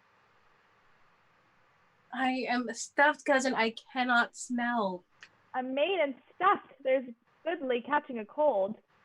Oh, God help me. God help me. How long have you professed apprehension? Ever since you left it. Doth not my wit become me rarely? It is not seen enough. You should wear it in your cap. By my troth, I am sick. Get you some of the distilled Pardus Benedictus, and lay it in your heart. It is the only thing for a calm. There thou prickster with a thistle. Benedictus? Why Benedictus? You have some moral in this Benedictus? Moral? No, by my troth, I have no moral meaning. I meant plain, holy thistle. You may think perchance that I think you are in love. Nay, by our lady, I am not such a fool to think what I list, nor I list not to think what I can, nor indeed I cannot think. If I would think my heart out of thinking, then you are in love, or that you will be in love, or that you can be in love. Yet Benedick was such another, and now is he become a man. He swore he would never marry, and yet now, in despite of his heart, he eats his meat without grudging. And how you may be converted, I know not, but methinks you look with your eyes, as other women do. What pace is it that thy tongue keeps? Not a false gallop. Enter Ursula. Madam, withdraw. The prince, the count, Signor Benedick, John, and all the galleons of the town are come to fetch you to church. Help to dress me, good cuz, good Meg, good Ursula. They exit. Scene 5. Enter Leonato and Dogberry, the constable, and Verges, the head borough. What would you with me, honest neighbor? Mary, sir, I would have some confidence with you that discerns you nearly. Brief, I pray you, for you see, it is a busy time with me. Mary, this is it, sir. Yes, in truth it is, sir. What is it, my good friends? Good man, Verges, sir, speaks a little off the matter, an old man, sir, and his wits are not so blunt as, God help, I would desire they were, but in faith, honest as the skin between his brows. Yes, I thank God I am as honest as any man living that is an old man and no honester than I. Comparisons are odorous. Palabras, neighbor Verges? Neighbors, you are tedious. It pleases your worship to say so, but we are the poor duke's officers. But truly, for mine own part, if I were as tedious as a king, I could find in my heart to bestow it all of your worship. All thy tedious on me, Yea, and 'twere 1,000 pound more than 'tis, for I hear as good exclamation on your worship as of any man in the city, and though I be but a poor man, I am glad to hear it. And so am I. I would fain know what you have to say. Very, sir, our watch knight, accepting your worship's presence, had taken as an errant knaves as any in Messina. A good old man, sir. He will be talking, as they say, when the age is in, the wit is out. God help us. It is a world to see. Well said, i'faith, neighbor Verges. Well, God's a good man, and two men ride of a horse, one must ride behind. An honest soul, faith, sir, by my troth, he is, as ever broke bread, but God is to be worshipped, and all men are not alike. Alas, good neighbor.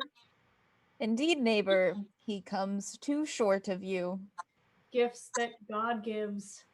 I must leave you. One word, sir. Our watch, sir, have indeed comprehended two auspicious persons, and we would have them this morning examined before your worship.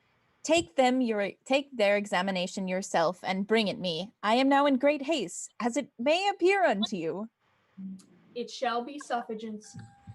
Drink some wine ere you go. Fare you well. Enter a messenger. My lord, they stay for you to give your daughter to your husband. I'll wait upon them. I am ready. He exits with the messenger. Go, good partner, go. Get you to Francis C. Cole. Bid him bring his pen and inkhorn to the jail. We are now to examination these men. And we must do it wisely. We will spare for no wit, I warrant you. Here's that shall drive some of them to a non-come. Only get the learned writer and set down our excommunication and meet me at the jail. They exit. Quick pause. Thank you to Lily for the $10 donation. Act 4. Enter Prince John the Bastard, Leonato, Friar, Claudio, Benedick, Hero, and Beatrice with attendants. Come, Friar Francis, be brief, only to the plain form of marriage, and you shall recount their particular duties afterwards. You come hither, my lord, to marry this lady? No. To be married to her. Friar, you come to marry her. Lady, you come hither to be married to this count? I do. If either of you know any inward impediment why you should not be conjoined, I charge you on your souls to utter it. Know you any, Hero? None, my lord. Know you any, Count? I dare make his answer. None. Oh, what men dare do. What men may do, what men daily do, not knowing what they do. How now, interjections? Why then some be of laughing as, ah, ha, he. Stand thee by, Friar. Father, by your leave, will you with free and unconstrained soul give me this maid, your daughter? As freely, son, as God did give her me.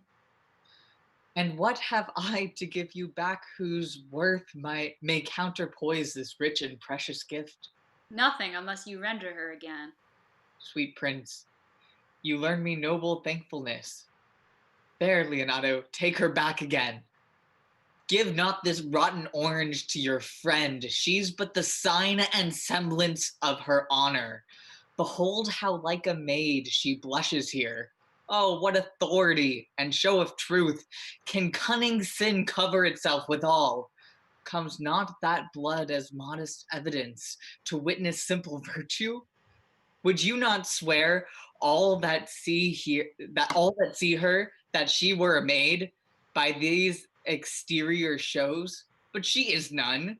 She knows the heat of a luxurious bed. Her blush is guiltiness, not modesty. What do you mean, my lord? Not to be married. Not to knit my soul to an approved wanton. Dear my lord, if you, in your own proof, have vanquished the resistance of her youth and made defeat of her virginity... I know what you would say. If I had known her, you will say she did embrace me as a husband. And so extenuate the forehand sin. No, Leonato, I never tempted her with word too large, but as a brother to his sister, showed bashful sincerity and comely love. Seemed I ever otherwise to you? Out on the seeming. I will write against it. You seem to me as Diane her orb, as chaste as is the bud ere it be blown. But you are more intemperate in your blood than Venus, or those pampered animals that rage in savage sensuality. Is my lord well that he doth speak so wide? Sweet prince, why speak not you? What should I speak? I stand dishonored that have gone about to link my dear friend to a common stale. Are these spoken, or do I but dream? Sir, they are spoken, and these things are true. This looks not like a nuptial. True, oh God. Leonato, stand I here? Is this the prince? Is this the prince's brother? Is this face heroes? Are our eyes our own? All this is so, but what of this, my lord? Let me but move one question to your daughter.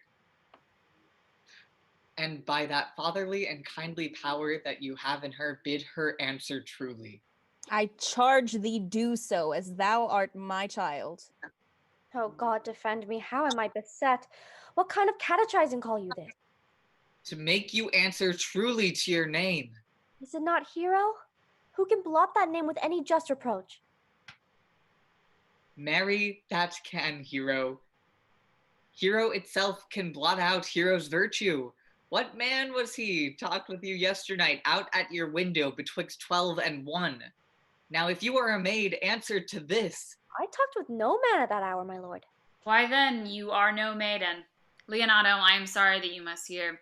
Upon mine honor, myself, my brother, and this grieved count did hear her at that hour last night, talk with a ruffian at her chamber window, who hath indeed, most like a liberal villain, confessed the vile encounters that they have had 1,000 times in secret. Fie, they are not to be named, my lord, not to be spoke of, that there is not chastely enough in language without offense to utter them. Thus, pretty lady, I am sorry for thy misgovernment. Oh, Hero, what a hero hadst thou been, if half thy outward graces had been placed about thy thoughts and counsels of thy heart. But fare thee well, most foul, most fair. Farewell, thou pure impiety and impious purity. For thee I'll lock up all the gates of love, and on my eyelids shall conjecture hang, to turn all beauty into thoughts of harm, and never shall it be more gracious. Hath no man's dagger here a point for me? Hero falls. Why, how now, cousin, wherefore you sink down? Come, let us go. These things come to light. Smother her spirits up. Claudio, Prince, and Don John exit. How doth the lady? Dead, I think. Help, uncle. Hero, why, Hero, uncle. Senor Benedict, Friar. O fate, take not away thy heavy hand. Death is the fairest cover for her shame that may be wished for. How now, cousin Hero? Hero stirs. Have comfort, lady. Dost thou look up? Yea, wherefore should she not?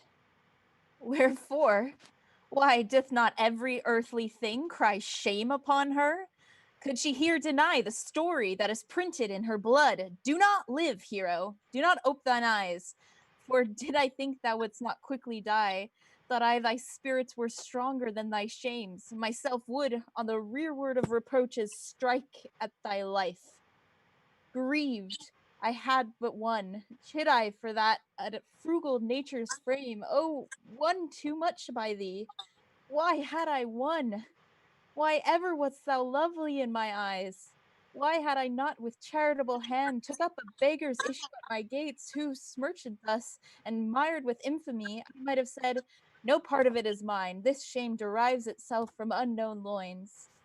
But mine, and mine I loved, and mine I praised, and mine that I was proud on, mine so much, that I myself was to myself not mine, valuing of her, why, she is fallen into a pit of ink, that the wide sea hath drops too few to wash her clean again, and salt too little which may season, give to her foul tainted flesh. Sir, be patient.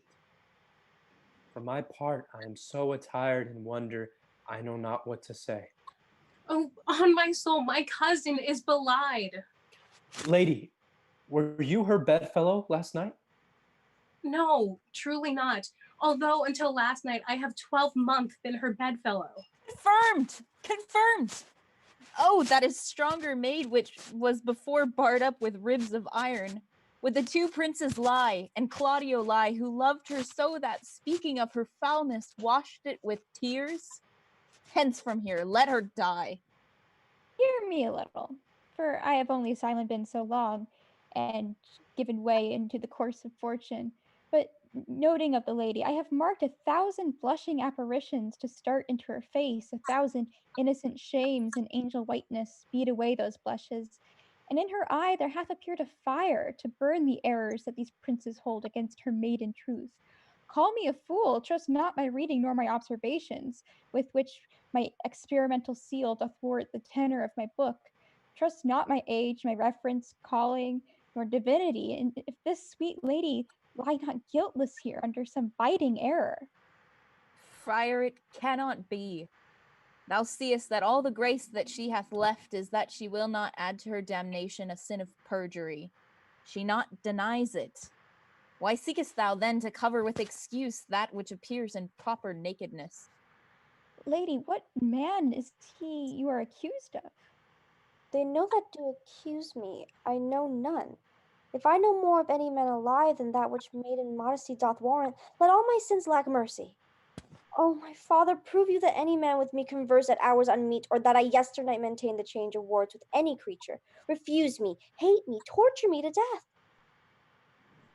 There is some strange misprison in the princes. 2 of them have the very bent of honor, and if their wisdoms be misled in this, the practice of it lives in John the Bastard, whose spirits toil in the frame of villainies. I know not. If they speak but truth of her, these hands shall tear her. If they wrong her honor, the proudest of them shall well hear of it.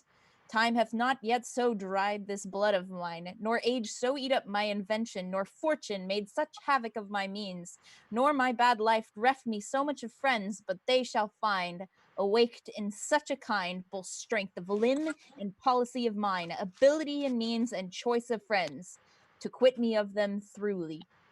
Pause a while, and let my counsel sway you in this case. Your daughter here the princes left for dead.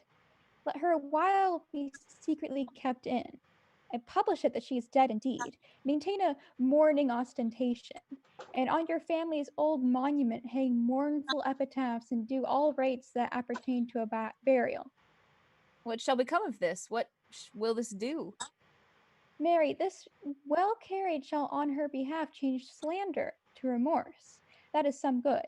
But not for that dream I on this strange course, but on this travail look for greater birth.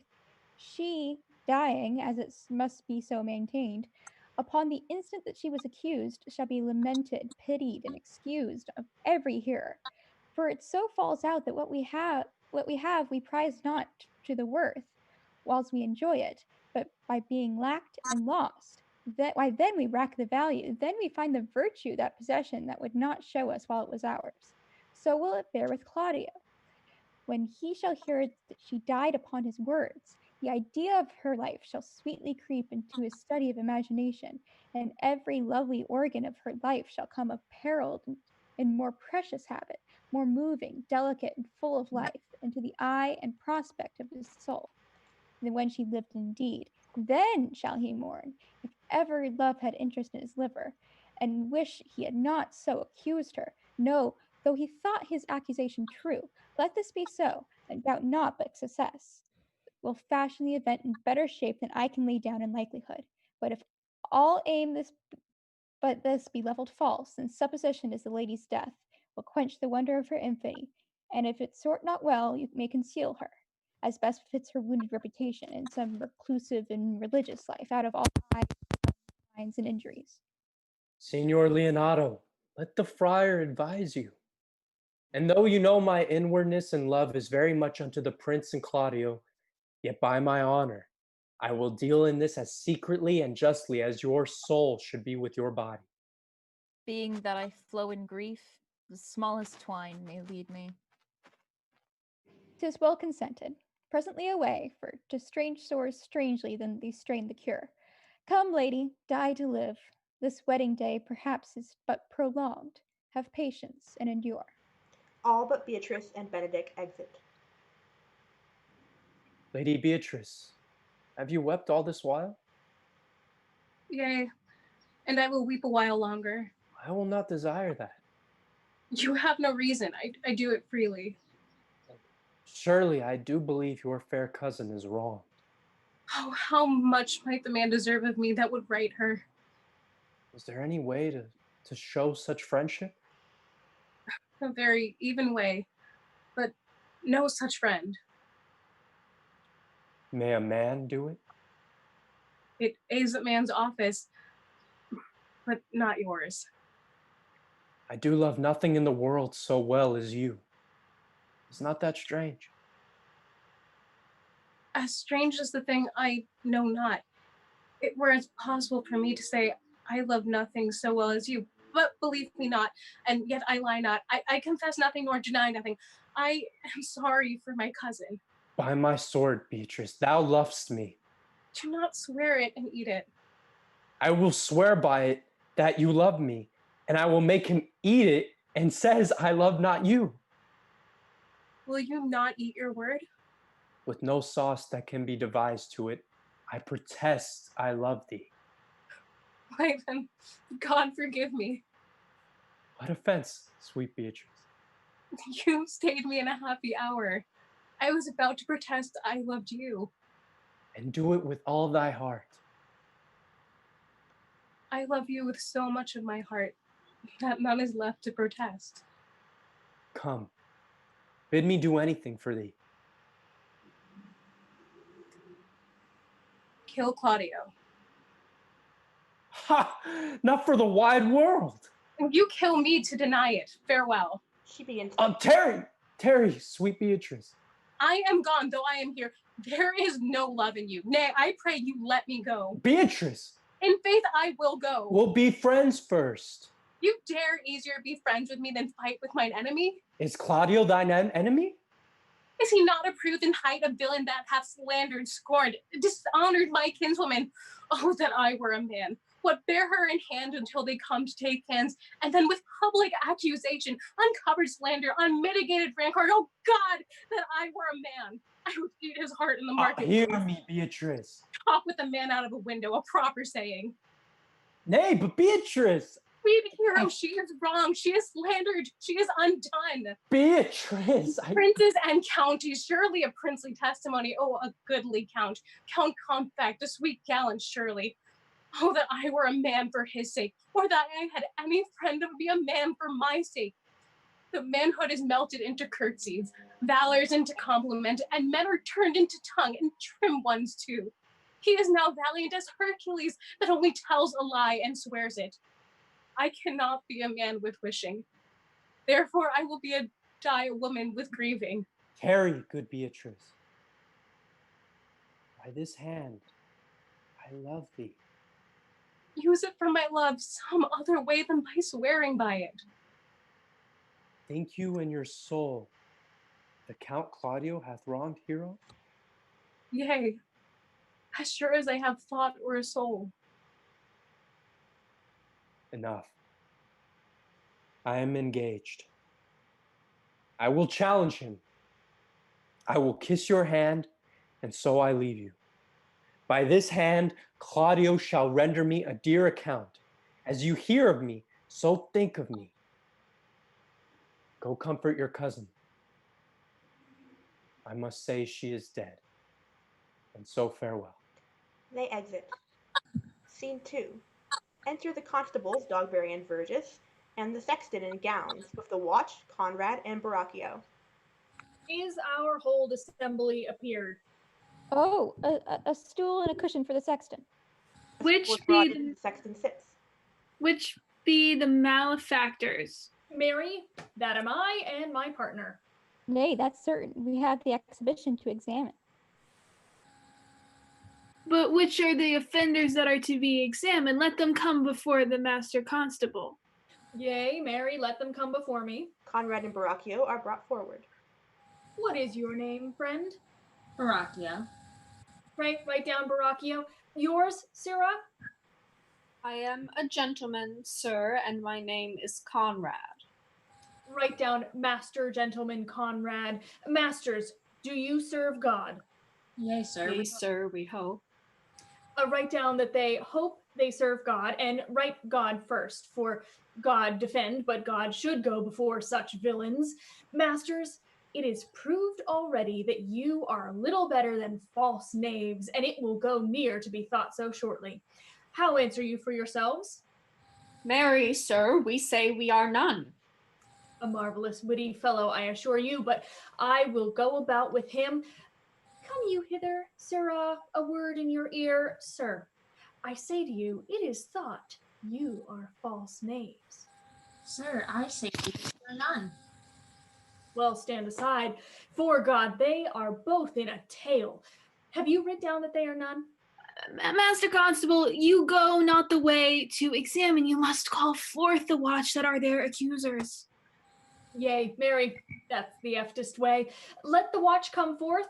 Masters, I charge you, in the prince's name, accuse these men. This man said, sir, that Don John, the prince's brother, was a villain. Write down Prince John a villain. Why, this is flat perjury to call a prince's brother villain. Master Constable. Pray thee, fellow, peace. I do not like thy look, I promise thee. What heard you him say else? Mary, that he had received 1,000 ducats of Don John for accusing the lady hero wrongfully. Flat burglary as ever was committed. Yea, by mass, that it is. What else, fellow?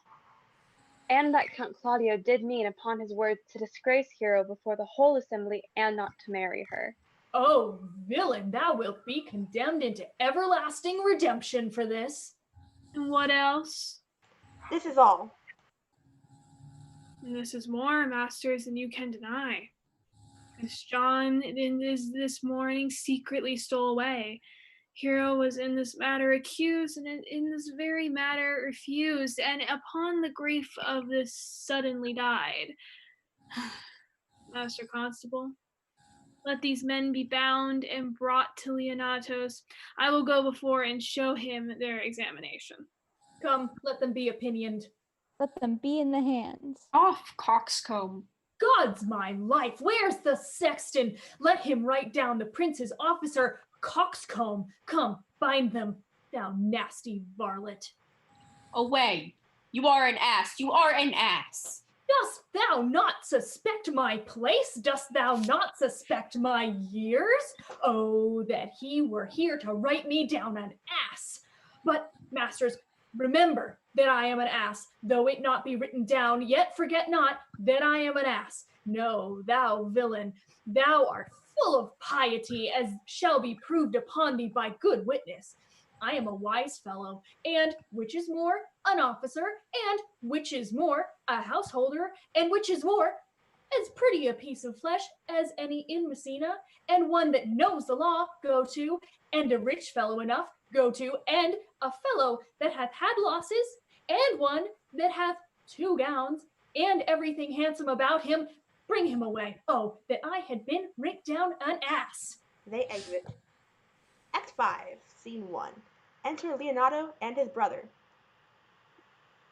If you go on thus, you will kill yourself, and 'tis not wisdom thus to second grief against yourself. I pray thee, cease thy counsel, which falls into mine ears as profitless as water in a sieve. Give not me counsel, nor let no comforter delight mine ear, but such a one whose wrongs do suit with mine. Bring me a father that so loved his child, whose joy of her is overwhelmed like mine, and bid him speak of patience.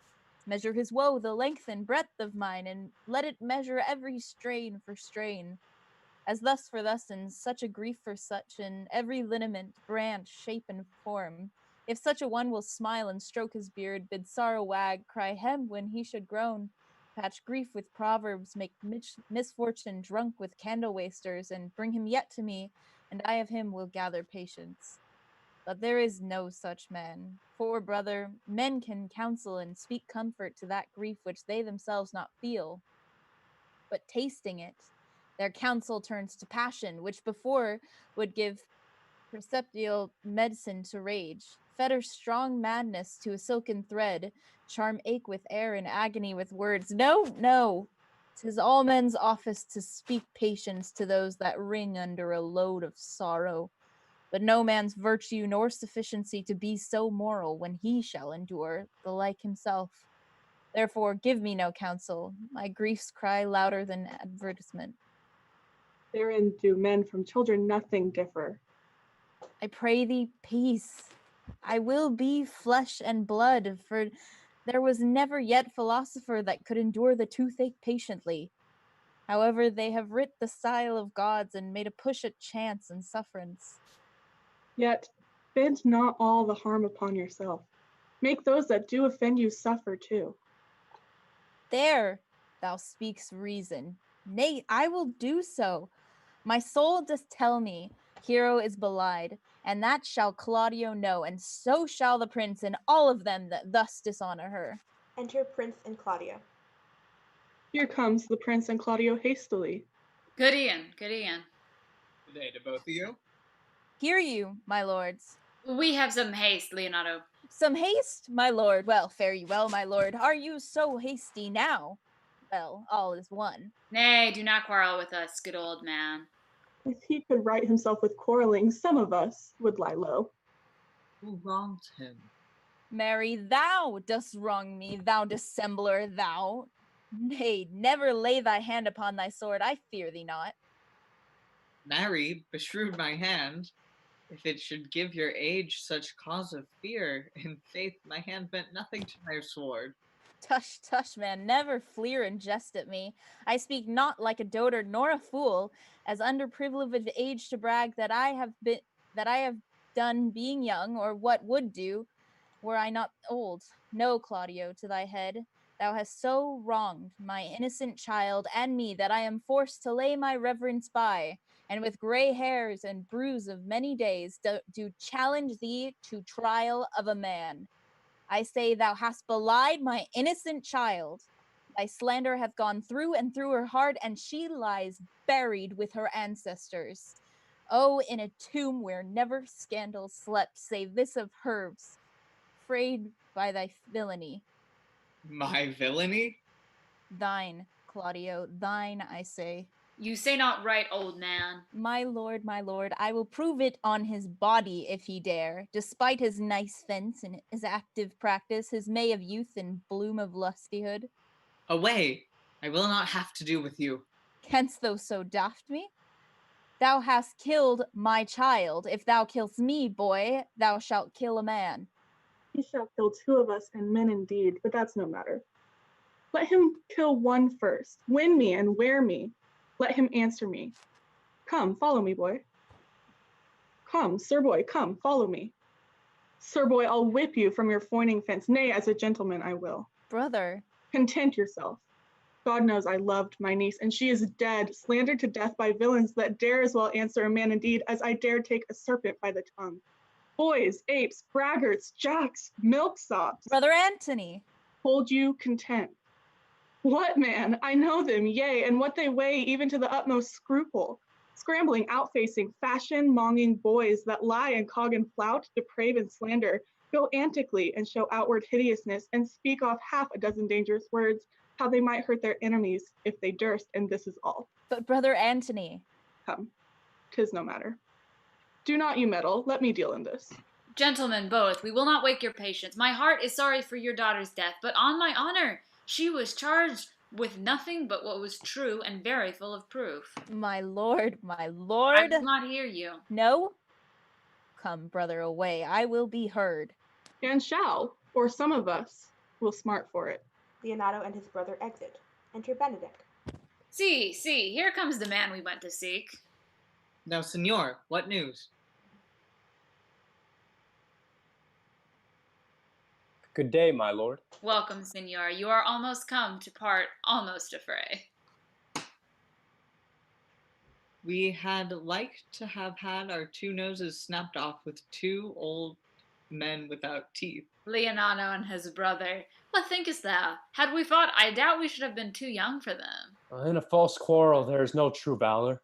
I came to seek you both.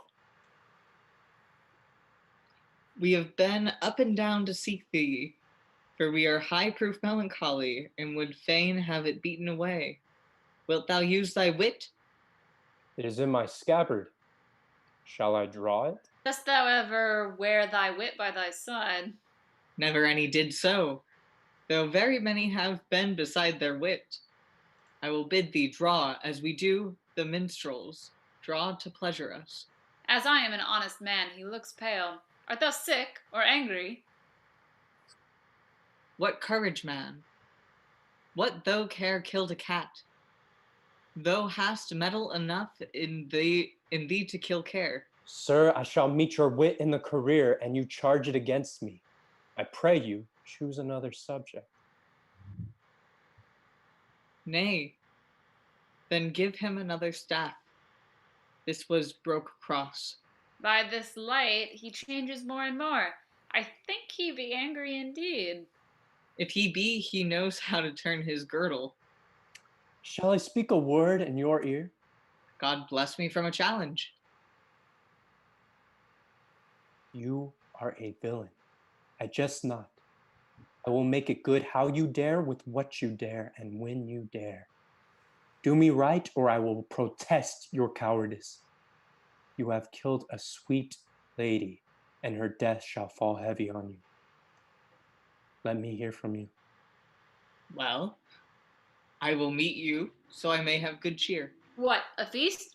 A feast? In faith, I thank him. He hath hid me to a calf's head and a capon, the which if I do not carve most curiously, save my knife's not. Shall I not find a woodcock too? Sir, your wit ambles well. It goes easily. I'll tell thee how Beatrice praised thy wit the other day. I said thou hadst a finest wit. True, said she, a fine little one. No, said I, a great wit. Right, she says, a great gross one. Nay, said I, a good wit. Just, said she, it hurts nobody. Nay, said I, the gentleman is wise. Certain, said she, a wise gentleman. Nay, said I, he hath the tongues. That I believe, said she, for he swore a thing to me on Monday night, which he forswore on Tuesday morning. There's a double tongue.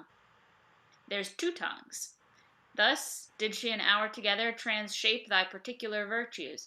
Yet at last she concluded with a sigh, thou wast the properest man in Italy. For the which she wept heartily, and said she cared not. Yea, that she did, but yet for all that, and if she did not hate him deadly, she would love him dearly. The old man's daughter told us all. All, and moreover, God saw him when he was hid in the garden. But when shall we set the savage bull's horns on the sensible Benedick's head? Yea, and text underneath, here dwells Benedick, the married man. Fare you well, boy. You know my mind. I will leave you now to your gossip-like humor. You break jests as baggards do their blades, which God be thanked hurt not. My lord, for your many courtesies, I thank you. I must discontinue your company. Your brother, the bastard, is fled from Messina. You have among you killed a sweet and innocent lady. For my lord Lackbeard here, he and I shall meet. Until then, peace be with him. Benedick exits. He is in earnest. In most profound earnest, and I'll warrant you for the love of Beatrice. And hath challenged thee. Most sincerely. What a pretty thing man is when he goes in his doublet and hose and leaves off his wit. He is then a giant to an ape, but then is an ape a doctor to such a man. But soft you, let me be. Pluck up, my heart, and be sad. Did he not say my brother was fled? Enter Constables Dogberry and Verges, and the watch with Conrade and Borachio. Come you, sir, if justice cannot tame you, she shall ne'er weigh more reasons in her balance. Nay, and you be a cursing hypocrite once, you must be looked to. How now? 2 of my brother's men bound, Borachio one. Hearken after their offense, my lord. Officers, what offense have these men done? Marry, sir, they have committed false report. Moreover, they have spoken untruths. Secondarily, they are slanders. Sixth and lastly, they have belied a lady. Thirdly, they have verified unjust things. And to conclude, they are lying knaves. First, I ask thee, what have they done? Thirdly, I ask thee, what's their offense? Sixthly and lastly, why they are committed? And to conclude, what lay you to their charge? Rightly reasoned, and in his own division, and by my truth there's one meaning well suited. Who have you offended, masters, that you are thus bound to your answer? This learned constable is too cunning to be understood. What's your offense? Faith, you're muted. I forgot, sorry. Sweet prince, let me go no farther to mine answer. Do you hear me, and let this count kill me? I've deceived even your very eyes. What your wisdom could not discover, these shallow fools have brought to light. When the knight overheard me confessing to this man how Don John, your brother, incensed me to slander the lady hero. You were brought into the orchard and saw me court Margaret in hero's garments, how you disgraced her when you should marry her. My villainy they have upon record, which I have rather sealed with my death upon repeat over to my shame. The lady is dead upon mine and my master's false accusation. And briefly, I desire nothing but the reward of a villain. Runs this speech like iron through your blood? I have drunk poison while he uttered it.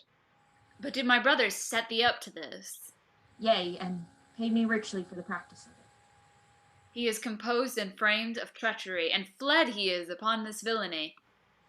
Sweet hero, now thy image doth appear in the fair semblance that I loved it first. Come, bring away the plaintiffs. By this time our sexton hath reformed Signor Leonato of the matter. And masters, do not forget to specify when time and place shall serve that I am an ass. Here comes Master Signor Leonato and the sexton too. Enter Leonato, his brother, and the sexton. Which is the villain? Let me see his eyes, that when I note another man like him, I may avoid him. Which of these is he? If you would know your wronger, look on me. Art thou the slave that with thy breath hast killed mine innocent child? Yea, even I alone. No, not so, villain, thou belight'st thyself. Here stand a pair of honorable men. A third is fled that had a hand in it. I thank you, princes, for my daughter's death. Record it with your high and worthy deeds. 'Twas bravely done, if you bethink you of it. I know not how to pray your patience, yet I must speak. Choose your revenge yourself. Impose me to what penance your invention can lay upon my sin. Yet sinned I not, but mistaking. By my soul, nor I, and yet to satisfy this good old man, I would bend under any heavy weight that he'll enjoin me to. I cannot bid my daughter live. That were impossible. But I pray you both, possess the people in Messina here how innocent she died. And if your love can labor aught in sad invention, hang her an epitaph upon her tomb, and sing it to her bones. Sing it tonight. Tomorrow morning come you to my house, and since you could not be my son-in-law, be my nephew. My brother hath a daughter, almost the copy of my child that's dead, and she alone is heir to both of us. Give her the right you should have given her cousin, and so dies my revenge. Oh, noble sir, your overkindness doth bring tears from me. I do embrace your offer, and dispose for henceforth of poor Claudio. Tomorrow, then, I will expect your coming. Tonight I take my leave. This naughty man shall face to face be brought to Margaret, who I believe was packed in all this wrong, hired to it by your brother. No, by my soul she was not, nor knew not what she did when she spoke to me, but always hath been just and virtuous in anything that I do know by her.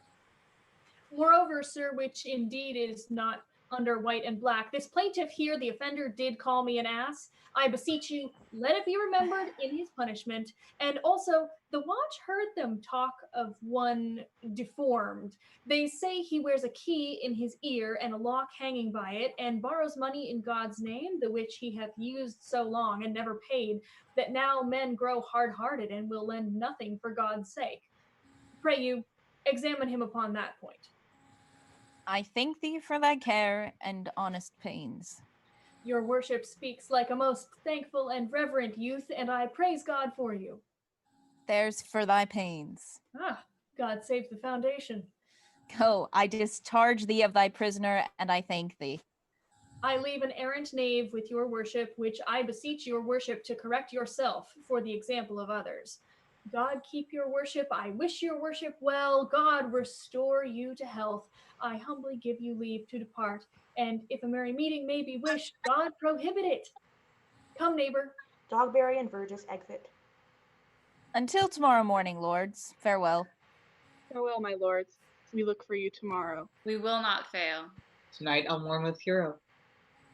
Bring you these fellows on. We'll talk with Margaret, how her acquaintance grew with this lewd fellow. They exit. Quick pause. Couple people to thank. Rachel Cameron, thank you for the $10. She says, or they say, thank you for doing this. Anonymous donated $20 and gave us a little heart emoji. And AH gave us $6. Scene 2. Enter Benedick and Margaret.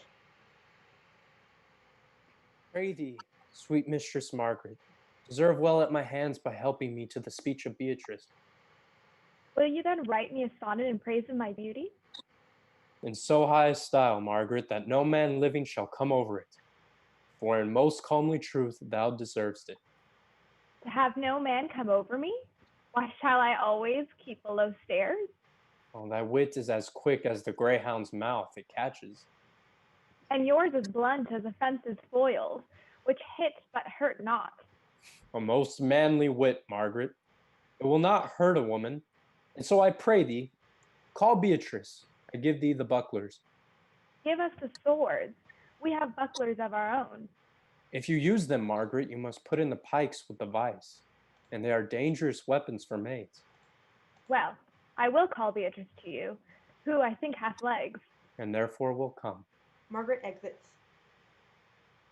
The God of love that sits above and knows me how pitiful I deserve. I mean in singing, but in loving. Lender the good swimmer, Troilus the first employer of panders, and a whole book full of these quondam carpet mongers, whose names yet run smoothly in the even road of a blank verse. Why, they were never so truly turned over and over as my poor self in love. Mary, I cannot show it in rhyme. I have tried. I can find out no rhyme to lady but baby, an innocent rhyme, or scorn, horn, a hard rhyme, or school, fool, a babbling rhyme. Very ominous endings. No, I was not born under a rhyming planet, nor I cannot woo in festival terms. Enter Beatrice. Sweet Beatrice, wouldst thou come when I called thee? Yea, senor, and depart when you bid me. Oh, stay but till then. Then is spoken. Very well now. And yet, ere I go, let me go with what I came, which is with knowing what hath passed between you and Claudio. Only foul words, and thereupon I will kiss thee. Foul words is but foul wind, and foul wind but foul breath, and foul breath is noisome. Therefore I will depart unkissed. Thou hast frighted the word out of his right sense, so forcibly is thy wit. But I must tell thee plainly, Claudio undergoes my challenge, and either I must shortly hear from him, or I will subscribe him a coward. And I pray thee now tell me, for which of my bad parts didst thou first fall in love with me? For them all together, which maintain so politic a state of evil that they will not admit any good part to intermingle with them. But for which of my good parts did you first suffer love for me? Suffer love, a good epithet. I do suffer love indeed, for I love thee against my will. In spite of your heart, I think. Alas, poor heart, If you spite it for my sake, I will spite it for yours, for I will never love that which my friend hates. Thou and I are too wise to woo peaceably. It appears not in this confession. There's not one wise man among 20 that will praise himself. An old instance, Beatrice, that lived in the time of good neighbors. If a man do not erect in this age his own tomb ere he dies, he shall live no longer in monument than the bell rings and the widow weeps. And how long is that, think you? Question. Why an hour in clamor and a quarter in room? Therefore is it most expedient for the wise, if dawn warm his conscience, find no impediment to the contrary, to be the trumpet of his own virtues, as I am to myself. So much for praising myself, who I myself will bear witness, is praiseworthy. And now tell me, how doth your cousin? Very ill. And how do you? Very ill too. Serve God, love me, and men. There will I leave you too, for here comes one in haste. Enter Ursula. Madam, you must come to your uncle. Yonder's old coil at home.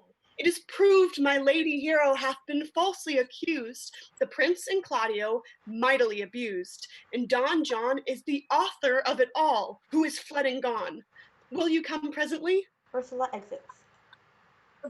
Will you go in and hear this news, Signor? I will live in thy heart, die in thy lap, and be buried in thy eyes. And moreover, I will go with thee to thy uncle's. They exit. Enter Claudio, prince, and 3 or 4 lords with tapers and musicians.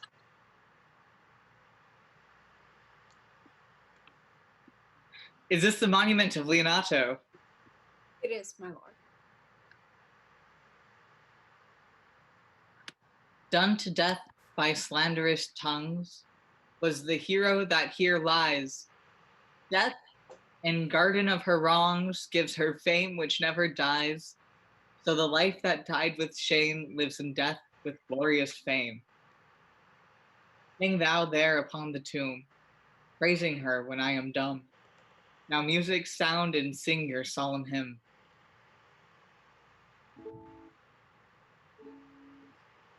Pardon, goddess of the night, those that sleep thy virgin night. For the witch with songs of woe, round about her tomb they go. Midnight, assist our moan, help us to sigh and groan heavily, heavily. Graves yawn and yield your dead till death be uttered heavily, heavily. Now unto thy bones, good night. Yearly will I do this right. Good morrow, masters. Put your torches out. The wolves have preyed, and look, the gentle day before the wheels of Phoebus round about dapples the drowsy east with spots of gray. Thanks to you all, and leave us. Fare you well. Good morrow, masters, each his several way. Lords and musicians exit. Come, let us hence, and put on other weeds, and then to Leonato's we will go. And Hymen now with luckier issue speeds than this for whom we rendered up this woe. They exit. Scene 4. Enter Leonato, Benedick, Beatrice, Margaret, Ursula, Leonato's brother, Friar, hero. Did I not tell you she was innocent? So are the prince and Claudio, who accused her upon the error that you heard debated. But Margaret was in some fault for this, although against her will, as it appears in the true course of all the question. Well, I am glad that all things sort so well. And so am I, being else by faith and forced to call young Claudio to a reckoning for it. Well, daughter, and you gentlewomen all, withdraw into a chamber by yourselves, and when I send for you, come hither masked. The prince and Claudio promised by this hour to visit me. You know your office, brother. You must be the father to your brother's daughter, and give her to young Claudio. The ladies exit. Which I will do with confirmed countenance. Friar, I must entreat your pains, I think. To do what, Signor? To bind me or undo me, one of them. Signor Leonato, truth it is, good Signor, your niece regards me with an eye of favor. That I my daughter lent her, 'tis most true. And I do, with an eye of love, requite her. The sight whereof I think you had from me, from Claudio, and the prince. But what's your will? Your answer, sir, is enigmatical, but for my will is your good will. May stand with ours. This day to be conjoined in the state of honorable marriage, in which, good friar, I shall desire your help. My heart is with your liking. And my help. Here comes the prince and Claudio. Enter Prince and Claudio, and 2 or 3 other. Good morrow to this fair assembly. Good morrow, Prince. Good morrow, Claudio. We here attend you. Are you yet determined today to marry with my brother's daughter? I'll hold my mind. Call her forth, brother. Here's the friar ready. Leonato's brother exits. Good morrow, Benedick. Why, what's the matter? You have such a February face, so full of frost, of storm, of cloudiness. I think he thinks upon the savage bull. Hush, fear not, man. We'll tip thy horns with gold, and all Europa shall rejoice at thee, as once Europa did at lusty Jove, when he would play the noble beast in love. Oh, bull Jove, sir, had an amiable low, and some such strange bull leapt your father's cow, and got a calf in that same noble feat, much like to you, for you have just his bleat. For this I owe you. Here comes the other reckonings. Enter Leonato's brother, hero, Beatrice, Margaret, Ursula, the lady's mask. Which is the lady I must seize upon? This same is she, and I do give you her. Why then she's mine. Sweet, let me see your face. No! That you shall not till you take her hand before this friar and swear to marry her. Give me your hand before this holy friar. They take hands. I am your husband, if you like of me. And when I lived, I was your other wife. And when you loved, you were my other husband. She unmasks. Another hero! Nothing certainer. One hero died defiled, but I do live, and surely as I live, I am a maid. The former hero! Hero that is dead! She died, my lord, but whiles her slander lived. All this amazement can I qualify. When after that the holy rites are ended, I'll tell you largely a fair hero's death. Meantime, let wonder seem familiar, and to the chapel let us presently. Soft and fair, friar. Which is Beatrice? I answer to that name. What is your will? Do not you love me? Why, no. No more than reason. Why then, your uncle and the prince and Claudio have been deceived. They swore you did. Do not you love me? Troth, no. No more than reason. Why then, my cousin Margaret and Ursula are much deceived, for they swear you did.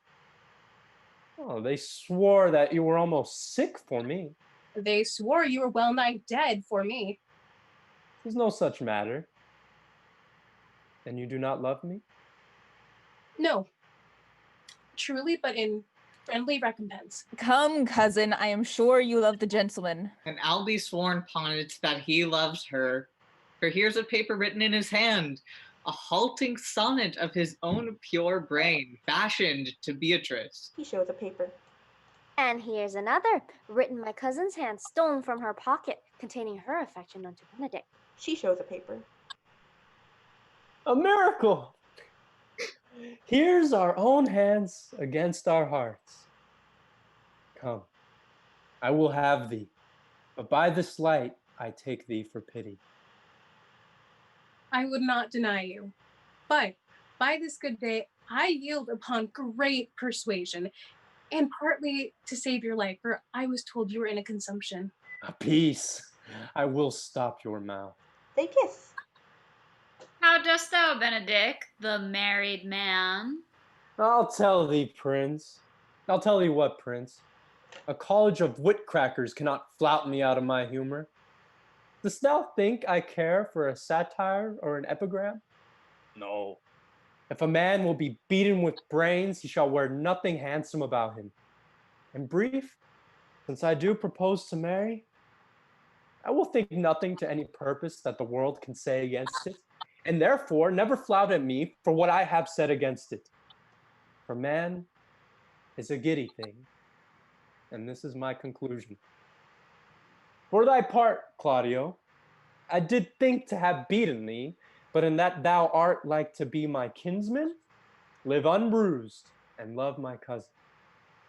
I had well hoped thou wouldst have denied Beatrice, that I might have cajoled thee out of thy single life, to make thee a double dealer, which out of question thou wilt be, if my cousin do not look exceedingly narrowly to thee. Ah, come. We are friends. Let's have a dance ere we are married, that we may lighten our own hearts and our wives heal. We'll have dancing afterward. A first of my word. Therefore play music. Prince, thou art sad. Get thee a wife. There's no staff more reverend than one tipped with horn. Enter messenger. My lord, your brother John is taken in flight. He brought armed men back to Messina. Think not on him till tomorrow. I'll devise thee brave punishments for him. Strike up, pipers! Music plays. They dance. They exit. We did it! Great job, everybody. We ended up raising over twice our initial goal, which is amazing. Ended up at $456, all going to the Bail Project. Thank you all so much for watching and for donating. This is amazing, and thank you all so much. And I guess that's the end of the stream.